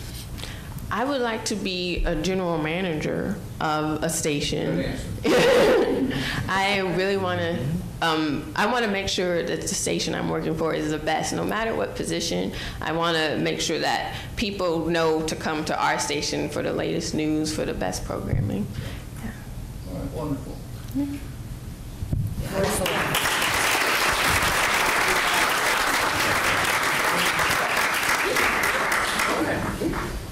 Well, that was one of the toughest interviews, and I think one of the best interviewees. I have to ask you, did they earn boxes of candy? Yes. Have they? Yeah? Okay, here we go. Thank you so much. And, thank you, Laura. Thank you so much. Laura, in Seattle, I remember one of the key anchors on King TV told about the first time she was asked a question about compensation, and she'd never thought about it. And so she was asked, and she said, well, what would you like? And she said, well, $1 million would be fine. She got the job. Her sense of humor, her ability, and I think Laura's terrific, and I think also we're so lucky to have had Horace Gazar. Okay, moving on. I've noticed when I went back to teaching about 6 years ago that I got some comments from the students, such as, with the death of radio, when people listen to radio, okay? So I called the Southern California Broadcasters Association, and I said, can you send a couple of broadcasters to and be in my Wednesday class and kind of bring kids up to date on what's happening in radio? And they just jumped at the idea, and they said, who do you want? And I said, oh, I'd love to have KNX All News, and I'd love to have Power 106, which has a strong position in the market. And I said, I'd love to have one of the stations, Latin station in Spanish, because they have a huge share of the market, and whatever you want to fill in with. So they came, and it just opened everybody's mind. You know, that 250 million people, 92% of Americans listen to radio, average like over 2 hours a day, 45 minutes on the weekend, and radio hasn't died. And so I decided at that time that we should bring in radio, because radio is an extraordinary opportunity. And even radio stations now, they do video, they do promotion, they do news. And really when the first day, I was telling, the first night we had the radio, DJ E-Man came in. And as I'm going down the line, and I didn't have pretty programs like this, and half the class, hey DJ, because he's on in the morning on Power 106. So it started with good vibes. But, and so we're really fortunate to have Brianna Malik. Brianna Malik runs, I want to say Cap Cities, Clear Channel Broadcasting, the largest broadcaster in the United States. We have 5 stations? 8. 8 stations, okay, called a cluster. And so think about radio. A lot of transferable skills, a lot of fun, and a lot of satisfaction. And we're really happy to have Brianna. Welcome, Brianna. Thank you. Hello.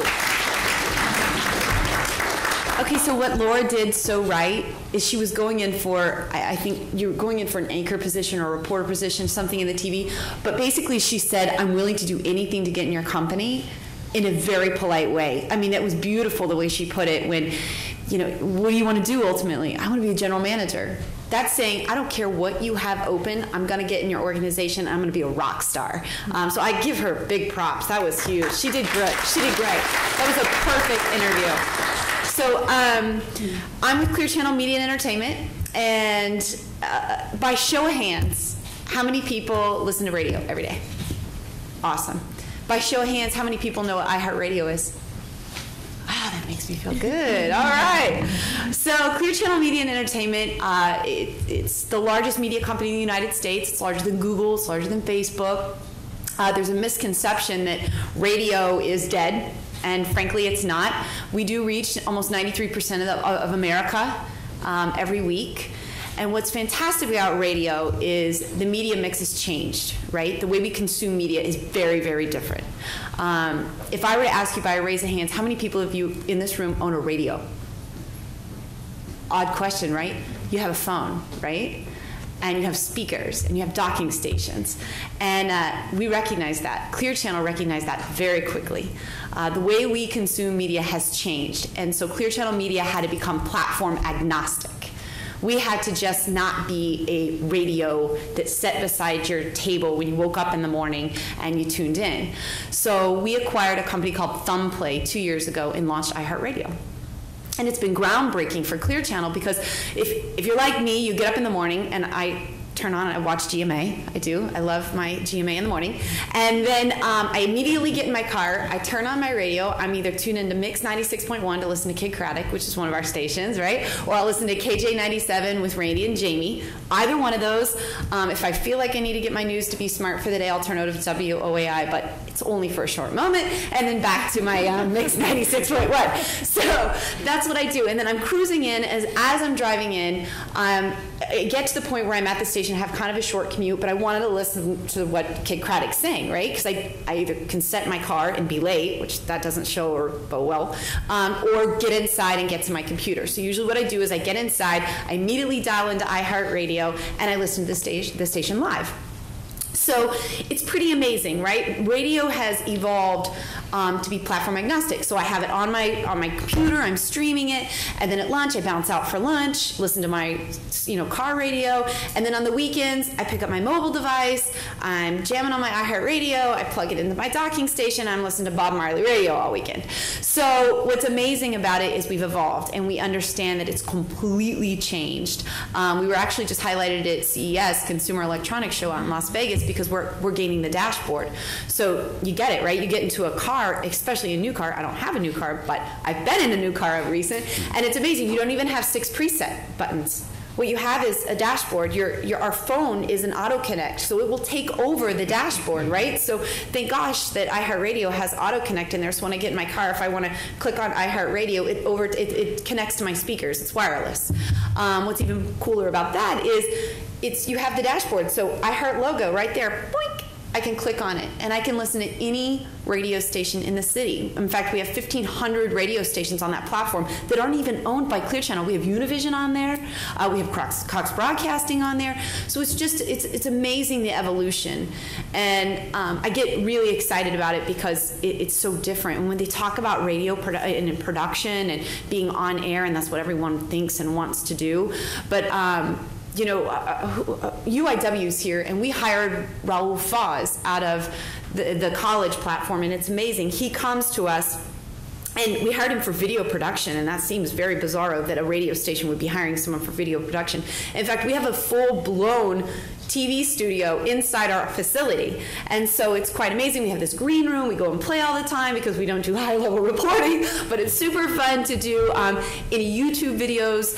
If you watch, we'll do crazy stuff. We do Nyosa Cup, or we have webisodes with PAGs, but video production is really important because we have a social networking footprint of over 240,000 people just in San Antonio. So we have this interaction and ability to just capture a different type of relationship, I guess you can say. I mean, I know I listen to Randy Carroll, and I feel like I know Randy Carroll, but if I didn't know Randy Carroll, I would pretty sure that I felt like I knew him, I knew his kids, I knew what he did, and there's something just valuable about being a personality that you connect with people, and at the end of the day, we're the ultimate word of mouth. We're the ultimate word of mouth. And social has just amplified that, and then the video piece has amplified that. So it's very exciting. So I don't know about everybody else on the panel, but I'm pretty sure I want to hire Jessica. I'm pretty sure Bob McGann would kill me. Just kidding. I'm gonna. My career started as this. I started out as a sales assistant, and I worked my way up, and now I'm market president. Okay, so it's a 16-year window, and if you have the attitude of Jessica, you can make that happen. I mean, that's not unrealistic. Our industry, while it comes with a lot of glamour and entertainment, and a lot of you maybe think, oh, it's glitz and glam, and I get to go to all these concerts, and I get to hang out with, Pink and drive Lady Gaga around or whatever. And that's cool. You can work in promotions. You know what I mean? You can get lost with Lady Gaga. It's happened before with our station. But the fact of the matter is just you got to get in, and you got to have a ton of common sense. I mean, seriously, just a lot of common sense and an extreme work ethic. I mean, that, when it all comes down to it, it's who's going to outwork and just put their heart out there and just kill for the position. Because I have to tell you, I'm sure there's much more people out there, and they're way smarter than me, but I will bust my tail every single day, and no one's going to outwork me, and I'm going to give you all I got. And so it really comes through, and I get average 300 resumes a week. I mean, I get a ton. You get a big stack, and all of them look completely the same. Some of you are throwing color in now, which is kind of nice. I'm not going to lie. I like to see a little color. Saw one with orange the other day. I was like, oh, that looks nice.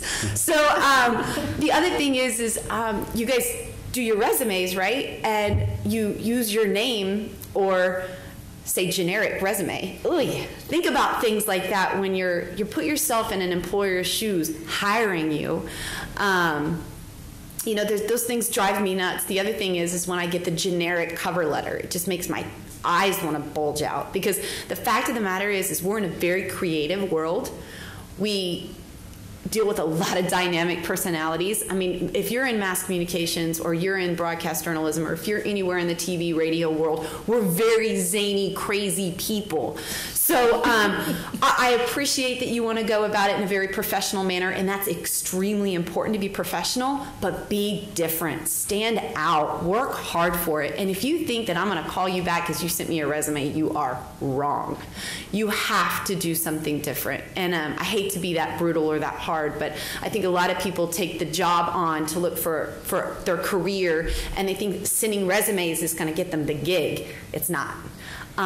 Pick up the phone, make the call. LinkedIn, godsend. Everyone in the world of hiring, I bet all of us probably have LinkedIn connections. I always accept LinkedIn. It's just so different. It's a great way to connect professionally. You could get some good insight, set up Google alerts. If you feel like you really want to be in an organization, whether it's KBB or you want to be at Clear Channel Media, Google alert us. Hey, I just noticed that you were at CES, the Consumer Electronics Show, and you're now on all the GM products. That's fascinating. I would love to come and talk to you about the future of the company and how I can impact your business. Be different. Because in a room of all of you looking at me, I mean, I know it's the voices and we all are talking, and yes, we love to hear ourselves talk. It's exhausting, right? That's how the resumes are. I mean, I literally look at them and I'm like, oh gosh, I don't even want to go through these. So be different.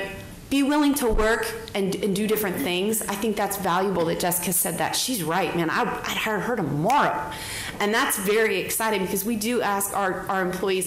In the day in the A, we consolidated so many positions, right? Companies bought out companies, and there's so much consolidation. The fact of the matter is people are doing multiple jobs, and it's reality of recession. And it's also smart business practices. Maybe we were doing too many people that had these cush jobs, and now we're really making sense of things.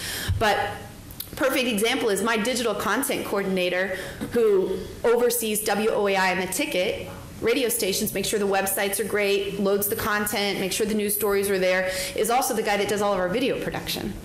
So he handles a dual job. Our producers, our morning show producers with WOAI are also news reporters.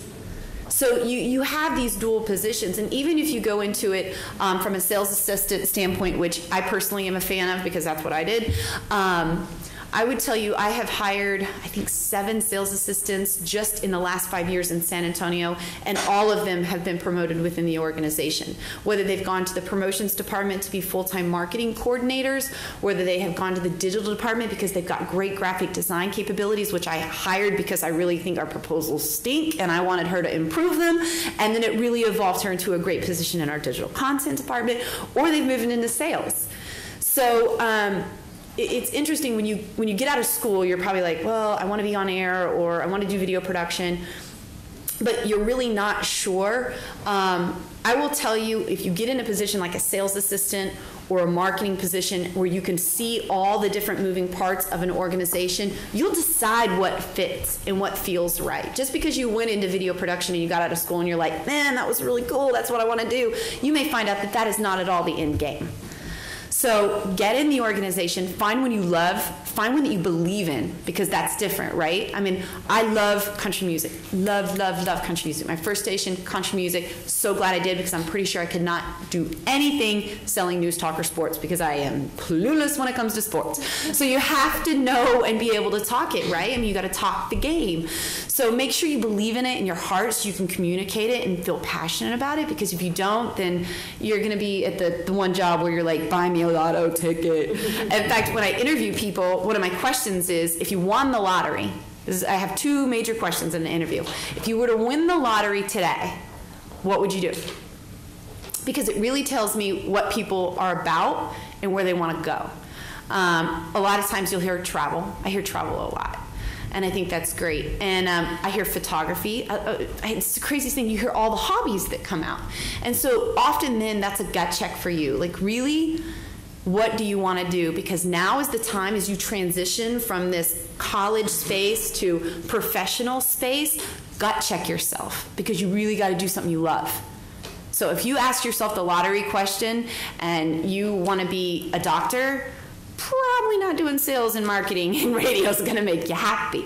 So just got to check yourself. That's important. The other question I ask, which sounds super duper cheesy, but I super love the question, is at the end of the day when I have all these resumes and they're on my desk, what's one word that you want me to write at the top of the resume when I go to make my decision?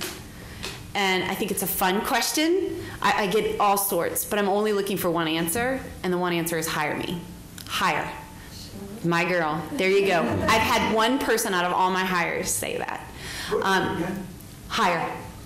So if the question is if I have to put one word at the top of your resume when I'm looking through all of them at the night, what one word would you want at the top of the resume? And I hear fun, energetic, proactive, but honestly the word I'm looking for is hire, because that's the kind of attitude you have to have. Like, no, I'm it. I'm the one. And if you have that dedication and confidence, you'll certainly get rank. The other thing is show of hands. How many people really want to be in sales? Wah, wah. My girl. You can talk to me afterwards. Seriously, I love the story that he said. You know, you have the guy that comes out and he shows you the parking lot. That's the heartbeat of a radio station. And don't discount it. A lot of you will have incredible talents in production or video or on air. But what's amazing is being in the sales functioning world, you are an expert, you're an entrepreneur. You are truly an entrepreneur, and what I would tell you is you learn and you teach people about economics. And a lot of people think, well, you're just peddling spots, or you know, you're going out and knocking on Bjorns. Just Bjorns. You know what I mean? You do that, but what's amazing is you're impacting these businesses in a very different way. You go in and you have these really core conversations with how's your business? How's return on investment? How's your top guy doing? How were sales last month? Did Fiesta influence your sales?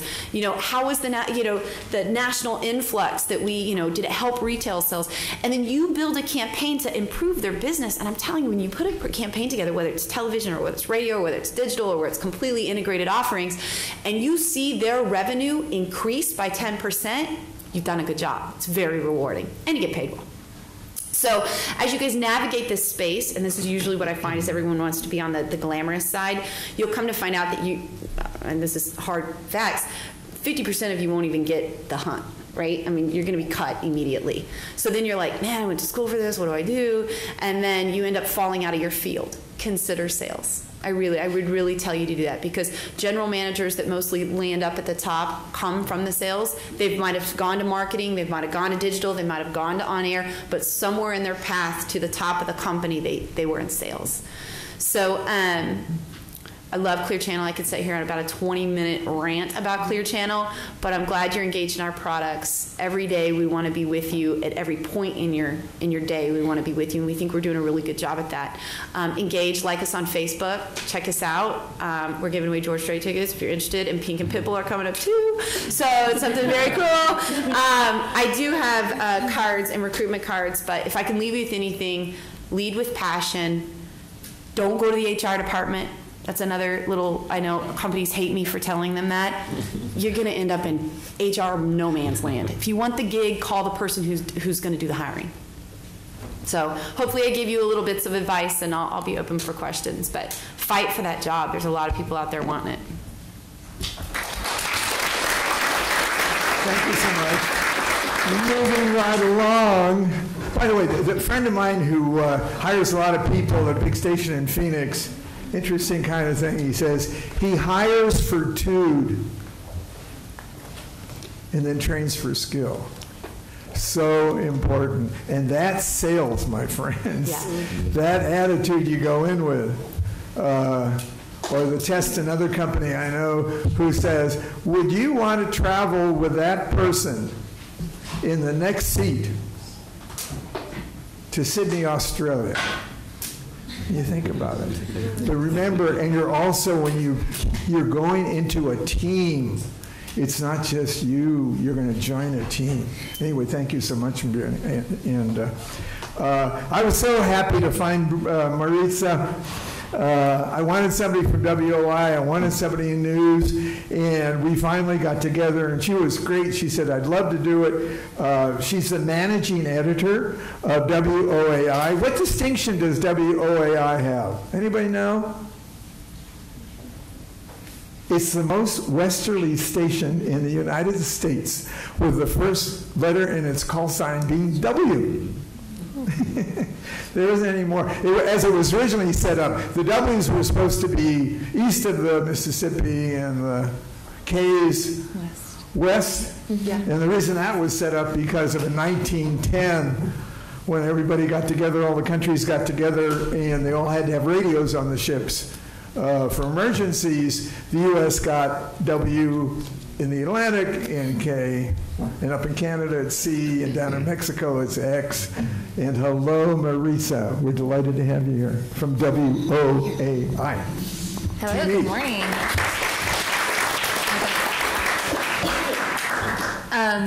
This is my alma mater. I went to Trinity University and graduated in 1998, it's a long time ago. I was a Tiger TV station manager and really enjoyed my time. I learned so much from James and really, really enjoyed my time here at Trinity. I've heard a common thread here this morning, that's find a mentor, and that's very true.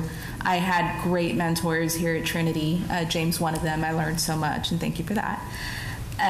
When I was here at Trinity, one of the classes that I took, so this is 96, 97, was called Alternative Media. And it talked about how people were turning to the internet to communicate.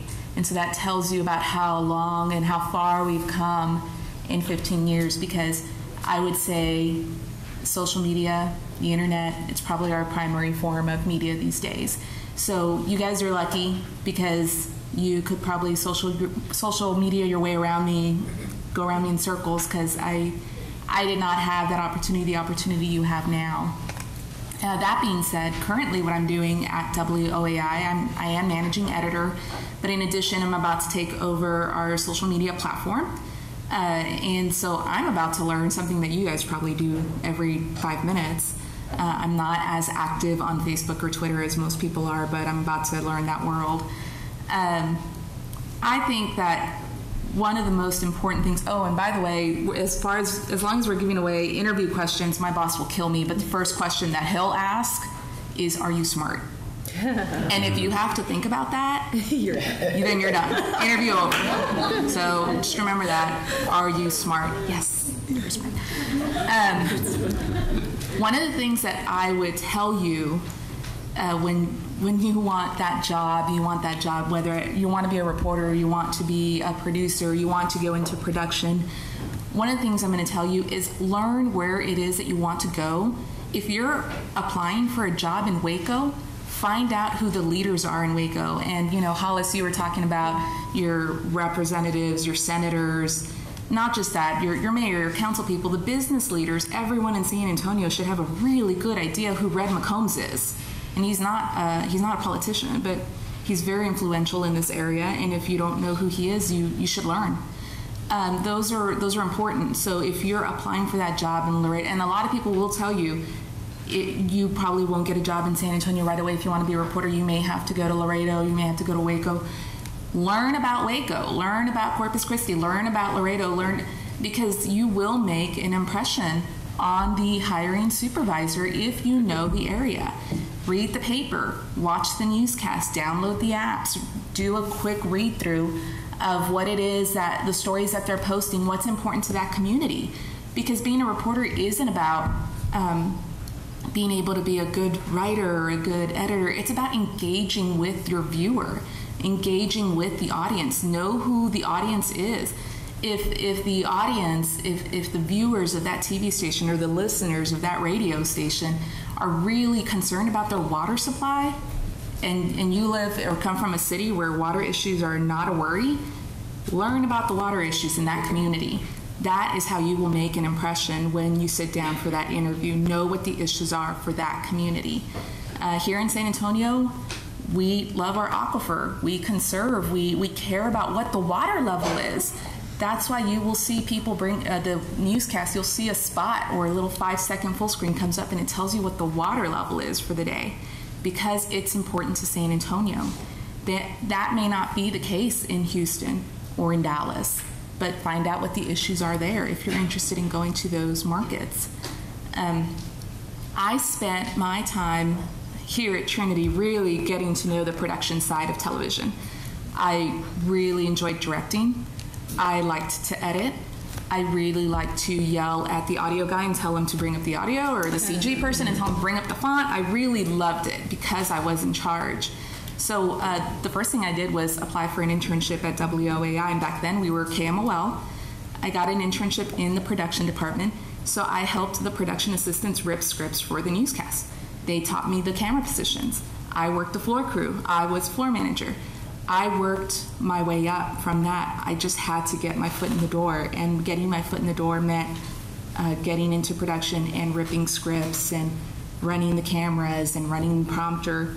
And I would sneak into the newsroom and tell the producer, hey, can I write a script for you? And they would give me the kicker. Write about that ice cream story. And I would do it. And I did it because I wanted to prove that I could learn it. Even though I technically never took the news writing class that was offered here at Trinity, I would sneak into the newsroom, write scripts, and eventually the assistant news director kind of took notice and hired me for an associate producer's job. So I went from production into news. And I've really enjoyed it. I do like having an impact on the viewers of San Antonio. So at the beginning of my day, I have to determine what issues do people care about today. It may not be the story they cared about yesterday or last week or the one they'll care about next week, but what is it they want to know today from us?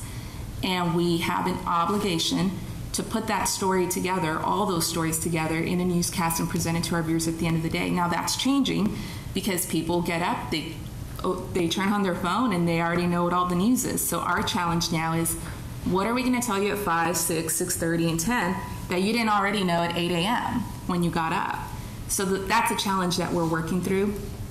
And, it's kind of exciting because it's different and it's not what it used to be. But it's fun. It makes it challenging. And so my day today will be different from yesterday's and the day before that. So the fun thing about television is that it's never the same day. You don't go in and do the exact same things every day. Once I got into news, I did wind up becoming a producer, and so I produced the newscast for several years. I did the 10 o'clock show for 4 years. I was producing the day of 9/11. That was a challenge, very hard to have to sit through that, watch all those images come through on television, and then have to put a show together. It's just, that was a pivotal point in history for everyone.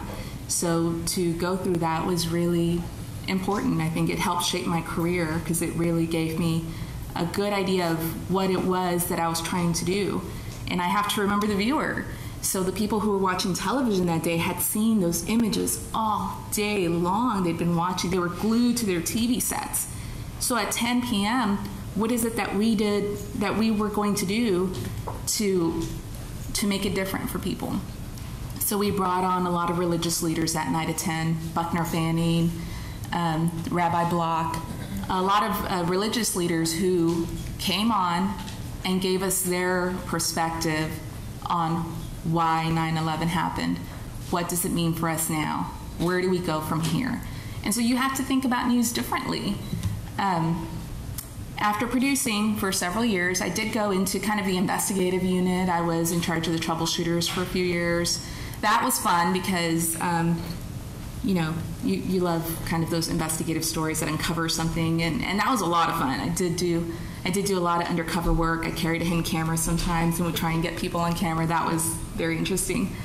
And I did learn a lot about what you can and can't do legally when it comes to investigations. So that was different. It wasn't something that I learned in school. It wasn't something that I learned as a camera operator or as a producer. It was something that I learned when I worked with our investigative unit.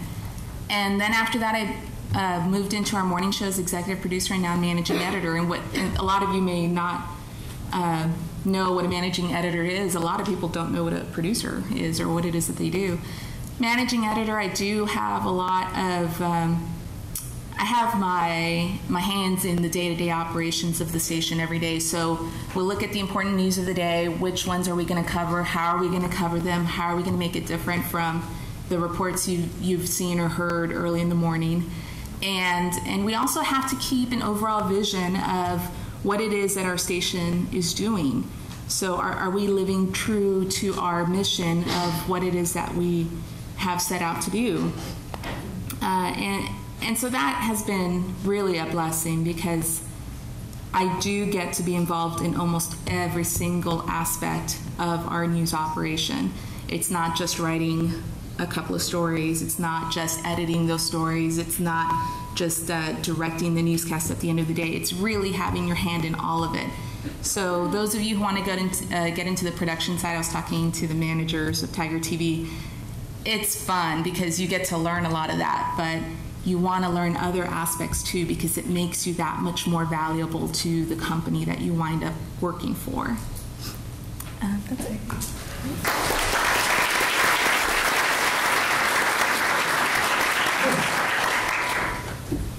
Okay, general manager.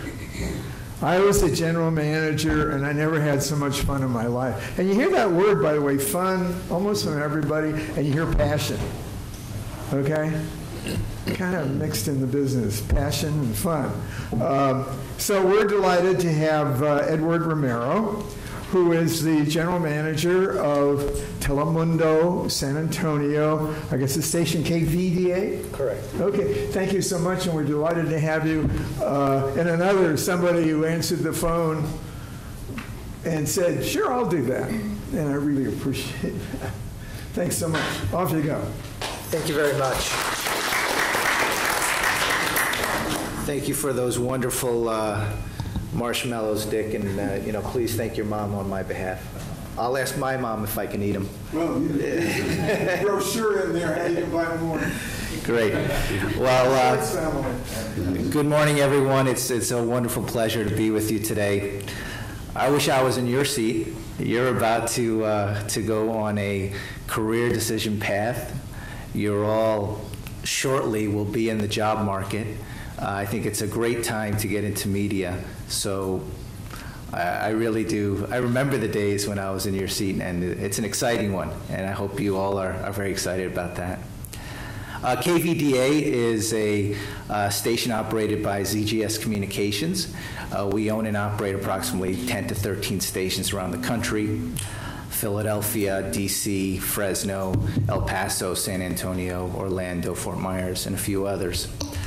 It's a great operation. It's a minority-owned company, and we're very excited to have grown. Not me personally, but the owners 30 years ago started in DC renting out camcorders on the weekends. They would rent them out on Friday nights and re-rent them to Argentinian or any other Latin American companies that would come in, broadcasters that would come into DC. And they would work with them. They would produce, edit, cut videos, and then they would return those video cameras on Monday morning for $50. And that's how the whole corporation, ZGS, started. So minority owned and approximately 30 years old. So we're very excited to be here today with you. We're very excited to be part of the San Antonio community. It's a great market, and one of our real kind of efforts is to be part of it, service the community. I think that's an important part of what we try to do. Dick spoke about passion. And I think everybody on the panel spoke about passion. I think that's super important. You have to connect with the community. If you don't, you become a cable channel.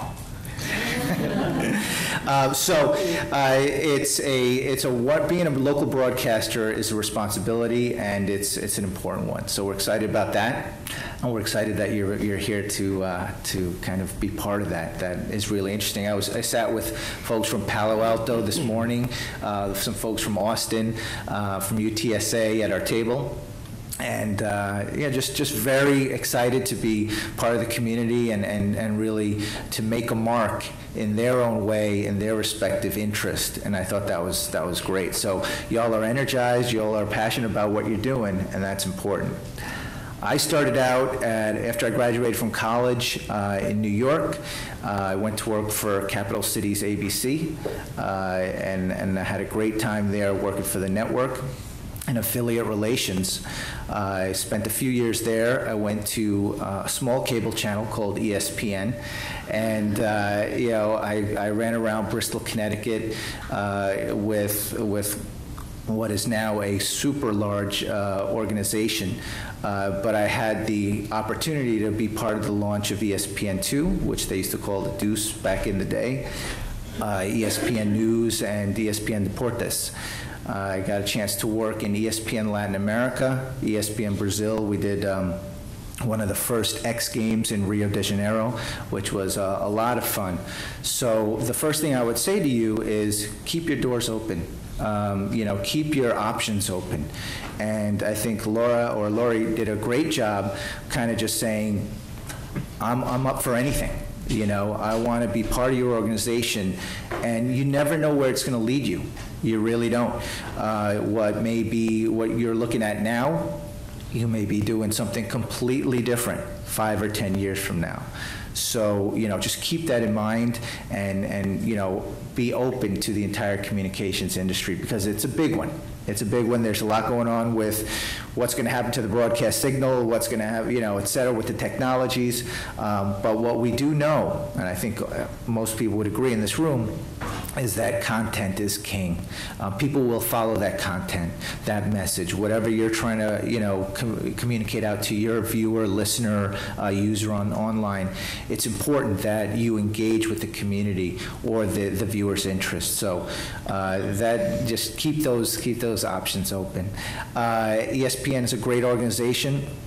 I think the way I got involved with ESPN was just I had a mentor, and just whatever the opportunity that became available, I showed interest, and and I wanted to be part of it. So I went from marketing to advertising sales, and I think we've heard that theme about advertising sales. It is one important route for almost any communications company, or any media. You have to create revenue so that you can serve your viewer or your viewer's interests. So advertising sales is a great part of the business. There's a lot of things that go on at a television station. Revenue is important because before you can service the community, you have to really, take care of your own house. And one of the ways to get into a TV station I would highly recommend, because I agree, looking at a stack of resumes is not as exciting as actually seeing somebody come in who's interested in getting into the organization, is really connecting with each TV and radio station that you have a passion for, or online or website, et cetera, in the market, because especially in San Antonio, it's a great market. It's a great media market. There's a lot of different organizations doing a lot of great things. And y'all are, very well prepared, in my opinion. When I talk to Hank at UIW and to other people here in the education category, you're preparing, the universities are preparing y'all for some great work. I mean, a lot of you, I was talking to one of the students from UIW earlier today when I was walking in. Final Cut Pro 12. I mean, I know I've heard about Final Cut Pro 12, but I don't know Final Cut Pro 12. We work with something that's a little bit easier. It's called Edius, but it's just, I think y'all are in a great position because you're very well prepared. So I would encourage you to kind of reach out to each of the different organizations here in town and kind of communicate with us. And I think the best way is one-on-one and sitting down. So I really do agree with that idea that a stack of resumes is not always as much fun. Really, you bring yourself to life. You bring, it's hard to communicate that on a piece of paper, especially in the communications industry. So I've worked at Telemundo in New York. I've worked at Telemundo in Miami, Telemundo Network office in Los Angeles, Telemundo Network office in Dallas, and then, I got promoted to the big market, San Antonio. I really do believe that. This is a great town. This is a great family town, and I love it. So I'm very happy to be here, and if there's anything I can do for y'all in terms of, talking with you or answering questions about your interests and your goals, please don't hesitate to let me know. If not today, afterwards, because you're on an exciting path. Thank you. Bear in mind, you now have a relationship with all these people. It's not the time or the day to stick a resume or a card, but follow up with a letter, and your resume, and you see so many welcome you. Come on in, meet me. Come in for 10 minutes. Press the flesh like the politicians do. When I was calling Univision, I was talking to somebody who was busy, and so one day I asked somebody, I usually get a friend or somebody on the board, I said, so-and-so is always busy. I said, who do you think would be good on a panel? And she said, Monica Yoas. And I said, who's Monica Yoas? She said, well, Monica is one of our salespeople, account executives. So I called and I said, will you put me through to Monica? And he put me through. And Monica said, oh, you wouldn't want me. I said, why? She said, because I started out, I was on the air as the weather editor.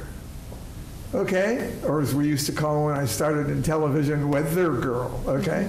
And they wrote backwards on a plastic what the weather was going to be with it. She's much younger than that.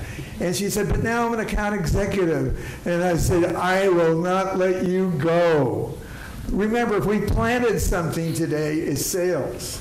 General manager, sales. Okay? Not saying it's the only thing to do, but it's something to think about. And so here, and you're the first person who ever had that, who went from air to sales. Let's everybody welcome Monica Yoas.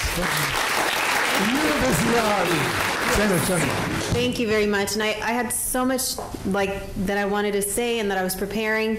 And I think in listening to everybody, there's a common thread. And I think that we're all very passionate about what we do, but that we've also been sort of chameleons in the communications from journalism. So you can read my story, and I think everybody has their story. But more importantly, I think it's about you guys. It's what's your story going to look like if you're one day sharing your story, where you came to Trinity, UIW, UTSA. What is your little one paragraph going to say about you? What do you want it to say? Do what you're passionate about doing, but also make it something that makes sense for you, that you like to do, that is financially rewarding, honestly. I mean, we all have bills. We all have, for you guys, tuition and loans and things you have to pay. So make sure that what you're studying is something that you're going to be able to use in different aspects of whether it's communication or another business, you start your own business, anything like that. For me, you can read my little paragraph, and I have a lot of different facets of my life that I've been privileged to be able to do coming from a small town. I said I want to move to San Antonio. I'm going to go to San Antonio College. Like some of you have shared, it's hard to go to school full-time, work full-time, maintain yourself. So my mom said, you have to, put that dead-end job aside and do something with your life. And what I always wanted to do was join the Air Force. I wanted to travel. I wanted to see the world. I wanted to get my education. So the Air Force allowed me to travel. I got my education. I finished 4 college degrees, all of which they paid for because that was difficult for me to pay my way through school. But I studied, while I was working as a weather forecaster and meteorologist, I studied business. Because I don't know, whatever inspired in me then, that I said I need to be able to, whatever I study, have a broad reach. So while a journalism degree is great, do an undergraduate in business administration. Study accounting. study numbers, know your business, know what it is that drives your business. Like a lot of people have mentioned the sales side. That's where I've ended up now. And you may not end up where you wanted or you thought. For me in the Air Force, I always thought, I always want to translate this to TV. I want to be a TV meteorologist. Once I get out, that's what I want to do. But that's a very, very narrow field, and that was very, very aggressive of me to think that and just dream, one day I want to be on TV. Fortunately, when I got out, there was a position at Univision, and as I look across the room, I think it's about a 50, maybe 40 split of people who are Hispanic, and it kills me in San Antonio how many people are Hispanic and don't speak Spanish, or their last name is Lopez, Martinez, Rodriguez, and we would go up to them from news and ask them for an interview, and they're like, I don't speak Spanish. There's people who are different cultures or different backgrounds, ethnicities, and do speak Spanish because it's so important, especially in San Antonio. 63% of the population is Hispanic. 83% of them speak some level of Spanish or completely fluent bilingual. So that I say that because that is going to open up a lot more doors. If you want to go into communications and you're bilingual, you can speak to your audience, you can speak on the field, you can talk to some of your coworkers, some of the people you encounter on the streets. And for me, it allowed me to then be a meteorologist on Spanish TV. My Spanish was a little bit rusty, so I knew weather and meteorological terms in English, but then I had to learn that now in Spanish. Did that for 3.5 years, and then this position opened up in sales. So when that opened up, I was working weekends, nights, and I'll warn all of you, TV and this side of the business is very demanding. It's very consuming. It's very deadline oriented. It's not family friendly. It's not friend friendly. It's not girlfriend friendly. You're going to be at work. And for those few years that you're putting in the work to get to where you want to be, it's going to be very, very demanding. Like, you're going to have to be there. You're going to have to prove yourself. You're going to have to show that you're the one that's going to be there. Holiday, it doesn't matter. Same with my military background. I kind of brought that with me. I was like, holiday, oh, well, we have to work. Mission comes first. So put your work first so you can get to where you want to be, and then you can enjoy your social life, then your family, but find a good balance too is what I'm saying. So then I did that on TV. This position opened up in sales, and I said, well, I've got my business background. I've got an MBA. I know the community. I'm not afraid to go up to business owners. I've done businesses myself too. I'm not afraid to talk to people. I think all of you have at least that you're not afraid to go and talk to people and start asking the questions. How's your business doing? Do you know what your competitors are doing? What do you want your sales to be? What are your marketing goals for this year? And then for me to find a strategy, how does that fit in? And the beauty about what I do now, since I have the news background and the journalism, is that some of you that are video editors or that are have the news side or are in the news program here, you can use that creativity, because I suggest to my clients what their creative should be. I tell them, I would recommend this commercial, or look, that probably works for one audience, but for our audience, let's maybe make the message a little bit different. Let's put it in a way that is culturally relevant. Know your audience. Just like if you go for a job, know who you're talking to, know about the company, like some of the questions they asked. Know about them. Go on their website, research them. I do that for clients. I do that if I'm going to go and talk to a new optical. I need to know what other markets they've been in. What are they looking for? What is their target audience? Is it the woman stay-at-home housewife that's watching the novelas? Or is it the man, 25 to 54, that is watching our sports and soccer on the weekends? So know that, know who you're interviewing with. Look them up on LinkedIn, look them up on the internet, find out information about them. And right now you guys are showing a tremendous amount of initiative being here. I know it's Saturday morning, there's stuff everybody would rather be doing, but it's a really unique situation in that most of us work probably Monday through Friday, and we're here too, and we're here for you all to pick our brain, ask questions, come up to us. One thing in sales is you have your 30-second pitch. Have a quick pitch, who you are, where you're studying, what you want to do. When you get in front of somebody, make an impact, make them remember you. So today, or when you've talked to us, something that we're going to say, oh, yeah, I remember that person. Or if you see us later on at another event, go up to us and say, yeah, I remember we met you guys, or we saw you at that event. Do you remember who I am? And start networking. That, if I can leave you all with that, is that this is a networking opportunity. Don't ever miss an opportunity to network. The way you know people is you go to events, you show up, you get in front of them, you say hello, you share about yourself, and you keep focused, tie it into what you want to do, what you want to be. And I think most important, and something that guides me, is that nobody can stop you from what you want to do and what you want to accomplish but yourself. Your doubt, you doubt yourself, you stop yourself, you say, you know what, no, I'm not going to go. No, I'm not going to go up to them. No, I'm not going to send my resume. And you just close that door before it even opened, before there was a position available. You sent your resume, go drop it off in person. Go to an event that you know that general manager is going to be at. Go and just put yourself out there, because you're going to stand out a lot more. So don't let anybody else, let somebody else be the one to tell you no. And in sales, you'll learn that. Don't take a no from somebody who is not equipped or authorized to give you a yes. So somebody like an assistant or a secretary tells you, oh, no, they're not available. Don't take a no from them. Take a no from the general managers, from the ones that really know and can shape your careers and futures. And I'm excited to hear what your stories look like and what you take out of this and apply it to your own lives and careers. So good luck. Okay, it's time. For those of you who are starving, lunch is out there. You also could grab an apple or something. But we do have Q&A. And Gloria said go with the Q&A, but if anybody's really hungry and wants sustenance, it's available both back and out there. So we're going to start the Q&A. Come up here. Please tell who you are, what school you're from. Questions fairly short. No pitches. I have a great idea for a show. What do I do? See you later. Okay, I'll tell you. I'll help you in Hollywood. Who's going to be? Who's going to ask the first question? This girl. There you go. Come on up to the mic.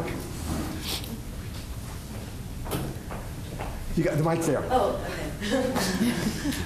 My name is Sophie Shrem. I'm a comm major at Trinity University. My question is actually for Chris A. You said that as a marketing profession that like psychology was a huge part of your job, and you felt like you were also a psychologist in that aspect. And I just wanted to know if that is something you feel like you've learned more in the field, or if you would like advise me to take psychology classes while I'm still in school.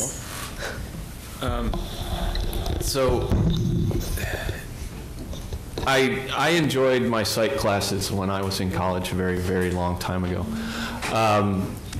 And I didn't really appreciate the value of them at that time. I have learned vastly more just doing my own study since then. My favorite magazine that I get every month is Scientific American Mind.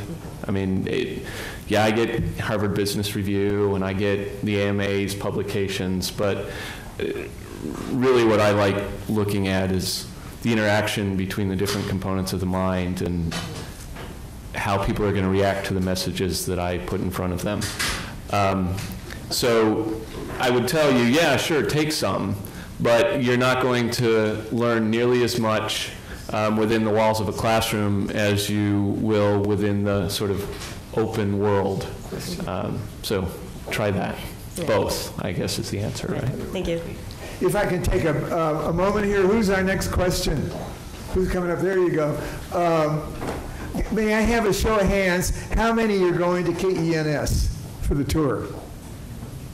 Wow. Okay. Looks like it's going to be about 40 to 50. Thank you so much.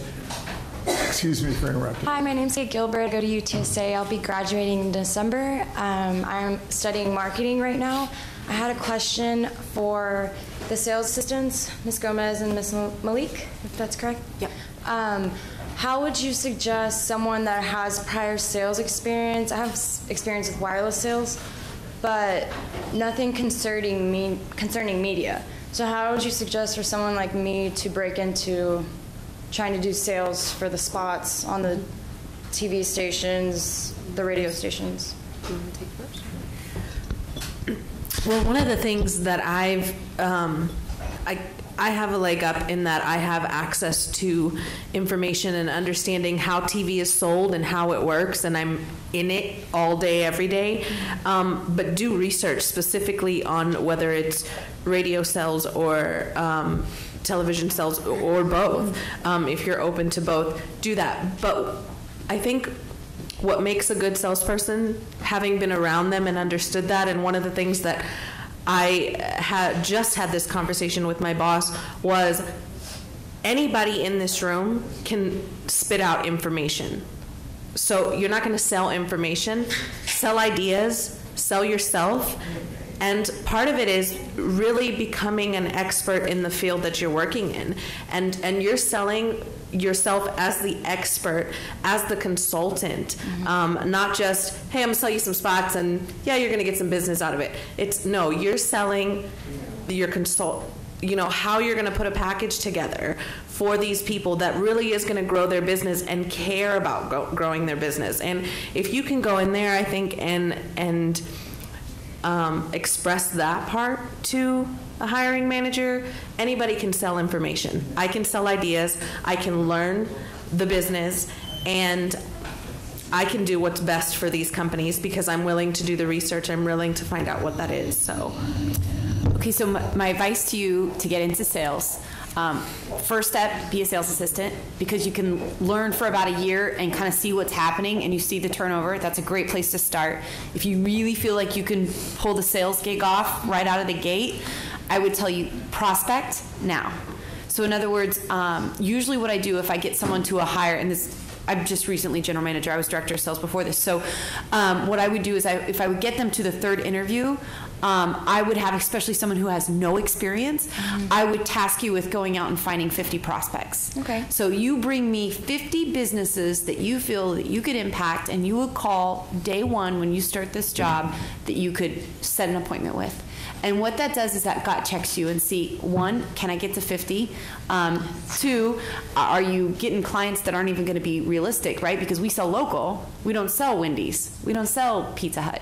You got to go call on Belden's Roofing and Bjorn's, and you know what I mean? So you've got to be thoughtful in your process. So usually if I task someone out to go do it, pull their 50 leads, and you come back, sometimes I'll even say, go get 50 business cards.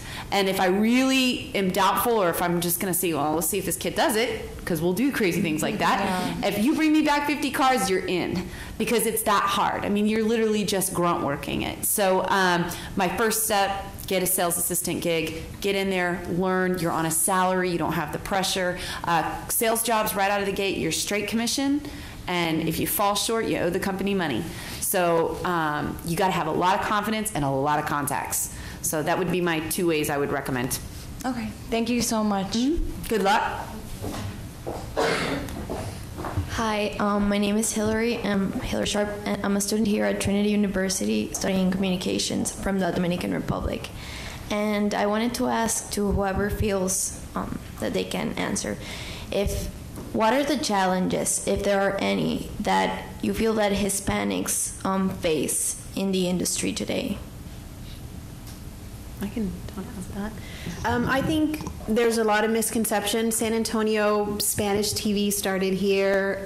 Being Hispanic, you have to kind of wear two hats. So you have to be able to carry yourself in I'll call it in a non-Hispanic world, but also be true to your roots and your culture. So on the communication side, what is important to your viewer is very, very different than English language or what you see on an English news network. So if you're working in communications in Spanish, you have to look what is important to your viewer.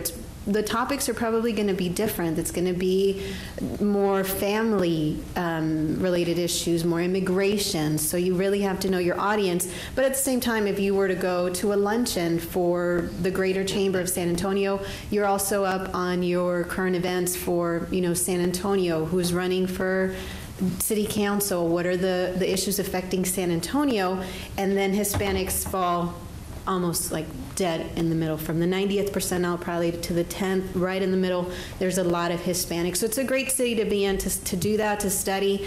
There's some even newspapers that are bilingual, so you kind of tap into both. And Hispanics, Latinos are so cross-cultural now, that we'll start, we watch American Idol, but then we also watch Nuestra Belleza Latina. So we have that duality, and that's kind of a challenge too in the media. You want to reach people where they consume their media. So is that watching the novela at prime time, or is that watching Dancing with the Stars? Where are they? And I think you, being Hispanic, you bring that experience and that heartfelt culture, that you understand it, but also you want to make it mainstream and general market. I don't know what you're planning to study, if it's just do journalism or TV or print. What do you want to do? Journalism, TV. TV, yeah. So for TV, you have to be very, very prepared. It's very competitive. It's just as competitive. Gone are the days, like Dick said, where it's a weather girl or somebody just gorgeous pointing at maps, and it's not like that anymore. You have to be a meteorologist. You have to be an AMS certified. So if you are wanting to compete for the viewers on the English language, on the general market side, you have to also be able to provide the Spanish viewers with educated, correct forecasts that are going to affect them the next day, that it's going to rain, if it's going to be cold, what their kids should wear. So think in both worlds. You have to. And for everybody else, I think just think in both worlds if you're in San Antonio or a market that is as Hispanic dense. And I will tell you, Hillary, that is going to be something that you wrestle with the rest of your life, because if you really think about that question, there is no easy answer. There isn't a medium out there that has successfully tackled that. But you just have to be good at what you do. Years ago, when I did first start, I've been there 15 years, so it's been a long time, but the first several years of my career, I also felt there was a severe lack of attention on issues that affected the Hispanic community in San Antonio. And if you just quickly glance through our newsroom, you would see there aren't that many Hispanic reporters, there aren't that many Hispanic on-air talent, producers. I'm the only Hispanic manager in our newsroom. And for years, I really wrestled with that because I felt that there was a severe lack of attention to Hispanic issues by my own station. And I won't speak for the other stations, but as far as my station, I felt like we did not do a good job of addressing the issues that have affected the Hispanic community here. But you can't let that determine how well you do your job. I had to let go of that. And now I don't see myself as being the only Hispanic manager in my newsroom. I work with a great news director. I have a great boss who's not from San Antonio. He's from Detroit. My assistant news director, she's one of the smartest people I think I'll ever know, but she's not Hispanic. I think if you just surround yourself with good, smart, talented people, no matter what their race is, it will make you that much better of a journalist. And so I know I wrestled with it. I was really upset about it for a long time. I would get upset when everyone else in her newsroom didn't care that it was the anniversary of Selena being murdered. I did. I cared. But you just have to remember, everyone has a different background. Everyone comes from a different place. Everyone brings something different to the table, and that makes them valuable to you. They have perspective that you don't, no matter what their background is. You will wrestle with this a long time, but I think at some point in your career, you will come to a point where you've worked it out for yourself and it works for you and you're happy with that. So just do what you do it well, and be the best that you can be at whatever it is you choose to do, whether it's reporting or producing or managing. And really, truly, that determines how well you do your job. Thank you. Hello, thank you. This is a little short for me, but thank you guys for coming out. This is for Ms. Coleman and Ms. Yoss. I have a question on in like 2 to 3 years for employment for television. I actually have recently worked at Cox Media Group, and I know that they actually did a lot of budget cuts. Katrina Curtis is one of them, and I actually want to be a news anchor or reporter, so I was wondering maybe also some suggestions when interviewing, what kind of suggestions you might give to other people as well, that, just basic information for interviewing and especially for television, and what kind of recommendations you suggest that you get now when you're in college, and connections that you can get once you get to, where you actually want to be. Sure. Do you want to go first? One of the things, when I went to school, my focus, I was in a sorority, I played basketball, but I was like, I want a job, period. I want a job. I'm not trying to be broke. It's not funny. I want a job. So, I was really serious about it from the day I stepped foot on campus. And when it came to gaining contact with news directors, I knew that I was back in the day where they had the VHS, and I would go and I'd interview and I'd see this dusty box of, all these reporter hopefuls, and it just made me sad. So I would call news directors. I would send them an email. I would send them clips of me online. I would send them emails that would say, make your day, or something, ridiculous, but they would watch it. And you would be surprised by how many news directors actually responded and were like, you have a lot of talent. Where are you from? Can you come visit me? I would call them. I wouldn't, call them too much, but I would call them. And for the ones that answered, they were like, well, I would say, hey, Friday, 2 o'clock, are you busy? How did this work? And the way I did it is I remembered my internships. This is when they have their news meetings, for their editorial meetings for their 5 o'clock newscast. So maybe if I come in at 2:30 when they're just finishing and the news director's getting back to the office, so I would call a news station and say, hey, when do you guys have your meetings for the day? When is your morning meeting? When is your noon meeting? Then I'd get in touch and I would kiss butt to the secretary of the news director. I'd be like, so I heard so-and-so, is she busy this week? Do you think you can mention me, possibly get me in? And I was a finalist for a news station in Houston, and it was through the secretary and the connection I built with her that she actually helped me get in with the news director. And I didn't have an agent or anything like that. I just walked in there and people were like, wow. And so the sending your resume, you had mentioned, they get hundreds of them. So if there's a way to make yourself stand out, that's good. Also looking for the company, we're doing research on the company that owns the news station. If this is a company that's making hundreds of cuts, that's something you should consider. Maybe it's, Sinclair Broadcasting Group, we're buying a station a day, it seems like. Look into how those stations are doing. Be realistic with yourself as far as the pay and do you have student loans, things like that to consider. Travel. I started my first job in Alaska. I grew up there because my parents are military. Did I think about traveling back on the holidays? No, that $800 flight was expensive.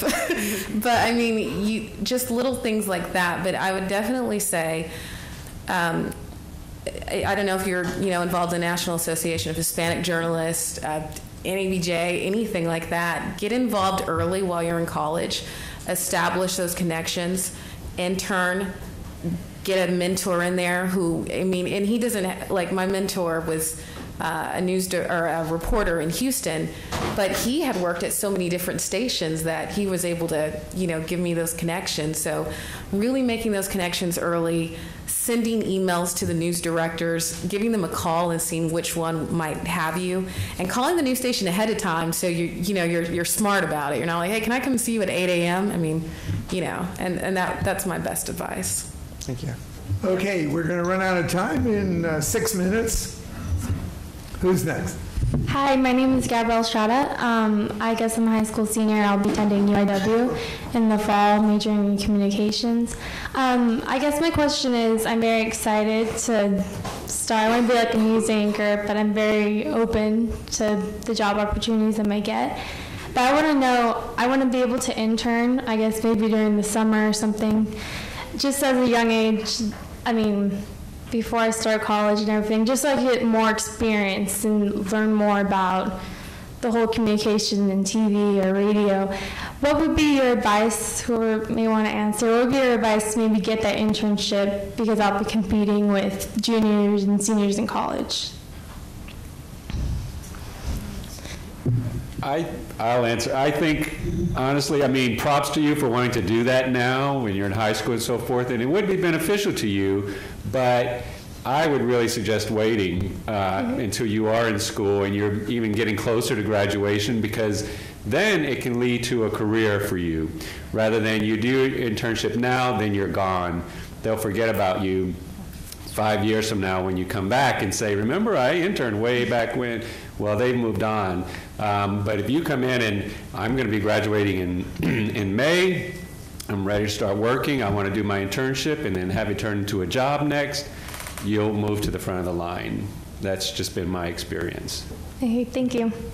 One thing, though, there's not very many high school seniors out there willing to do much of anything. And so something you can do that will then help you get those internships later, if you find a charity that you're passionate about, find an organization that you like, volunteer with them, help them with their communications, learn everything you can that way, because then you can translate that experience into a shop like mine, any of the stations, and you will already know who the players are in town. Yeah. So you can build yourself that way and give yourself some skills other people will not have when you're all juniors. Okay, thank you. I'm afraid we're down to the last question, or maybe we only have two, maybe we squeeze in two. Okay. Hi, I'm Elena Rodarte. I go to San Antonio College. I'm a radio TV broadcasting major. I am also the public service announcement director with KSYM 90.1 radio. So my question is actually mostly for Julie Cohen. I'd like to know, as a non-commercial radio station to a non-commercial TV station, what are the special, oh gosh, now I can't remember the word.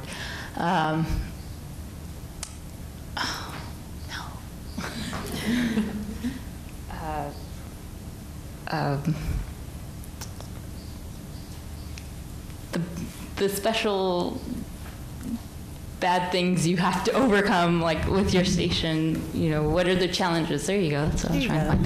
That's a great question. The big challenge in public television right now is funding. That's always an issue, and that you're doing. Actually, it's similar to commercial stations. You're doing a lot with little resources. So that, I think, is the biggest challenge for non-commercial broadcasters, is what I would say in a short answer. Okay. Also, I guess for radio, sorry, two-part answer. I'd like to know, like, as far as iHeartRadio versus commercial radio, what are the differences there? What kind of opportunities does iHeartRadio provide versus local, I guess, radio? Live radio. Okay, so iHeartRadio has two functions. We have the live stream of our radio stations, which is the WOAIs and the KZEPs, and then we have the non-commercial unit, right? So it's Pandora-like features where you can go on and create a custom radio station and it's commercial free. So we launched this platform, the iHeart platform, really to be platform agnostic, to evolve, because we knew that if we just stayed in the radio form itself, people will consume it. It's consumed live.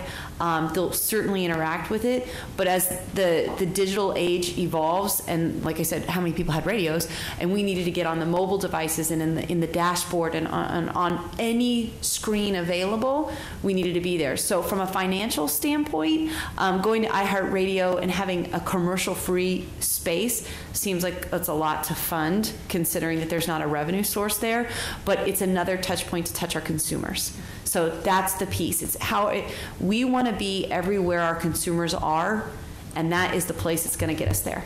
So that's the difference between the two, and why one is commercial free without funding, and the other is the core funded through the commercials, and will work hand in hand.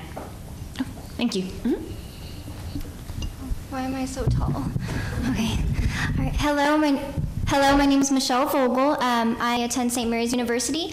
I'm majoring in English communications and minoring in business administration.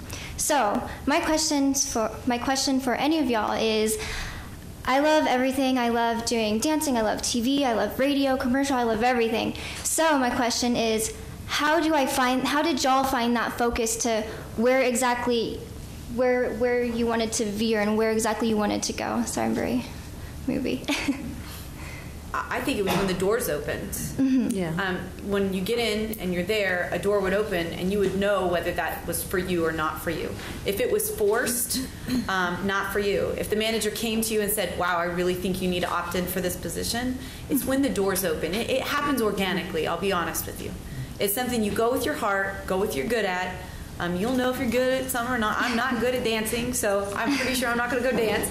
But, I can definitely sell my way through it. So you'll find your space and you can navigate, but it's typically organic.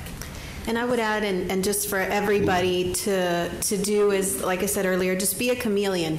If you want to be an anchor, you want to be a reporter, be in front of the cameras, that's great. But if you can know how to shoot your video, edit, produce it, make creative ways to tease it and to get people excited, like they said for KSAT, like something in your home could kill you. Have your own little YouTube channel. Something that catches your attention. That is what you're doing for consumers, for your fellow co-workers, and you're kind of selling. Like, that's where what I do comes in. You're always selling, whether it's your idea to the newspaper, to your TV channel, to your friends. So if your resume includes editing, video production, news, content, writing, on the field, sales. So there's a little bit of everything. When a position opens or somebody has a job opportunity, now you're translating all your skills to a job. I know how to do that.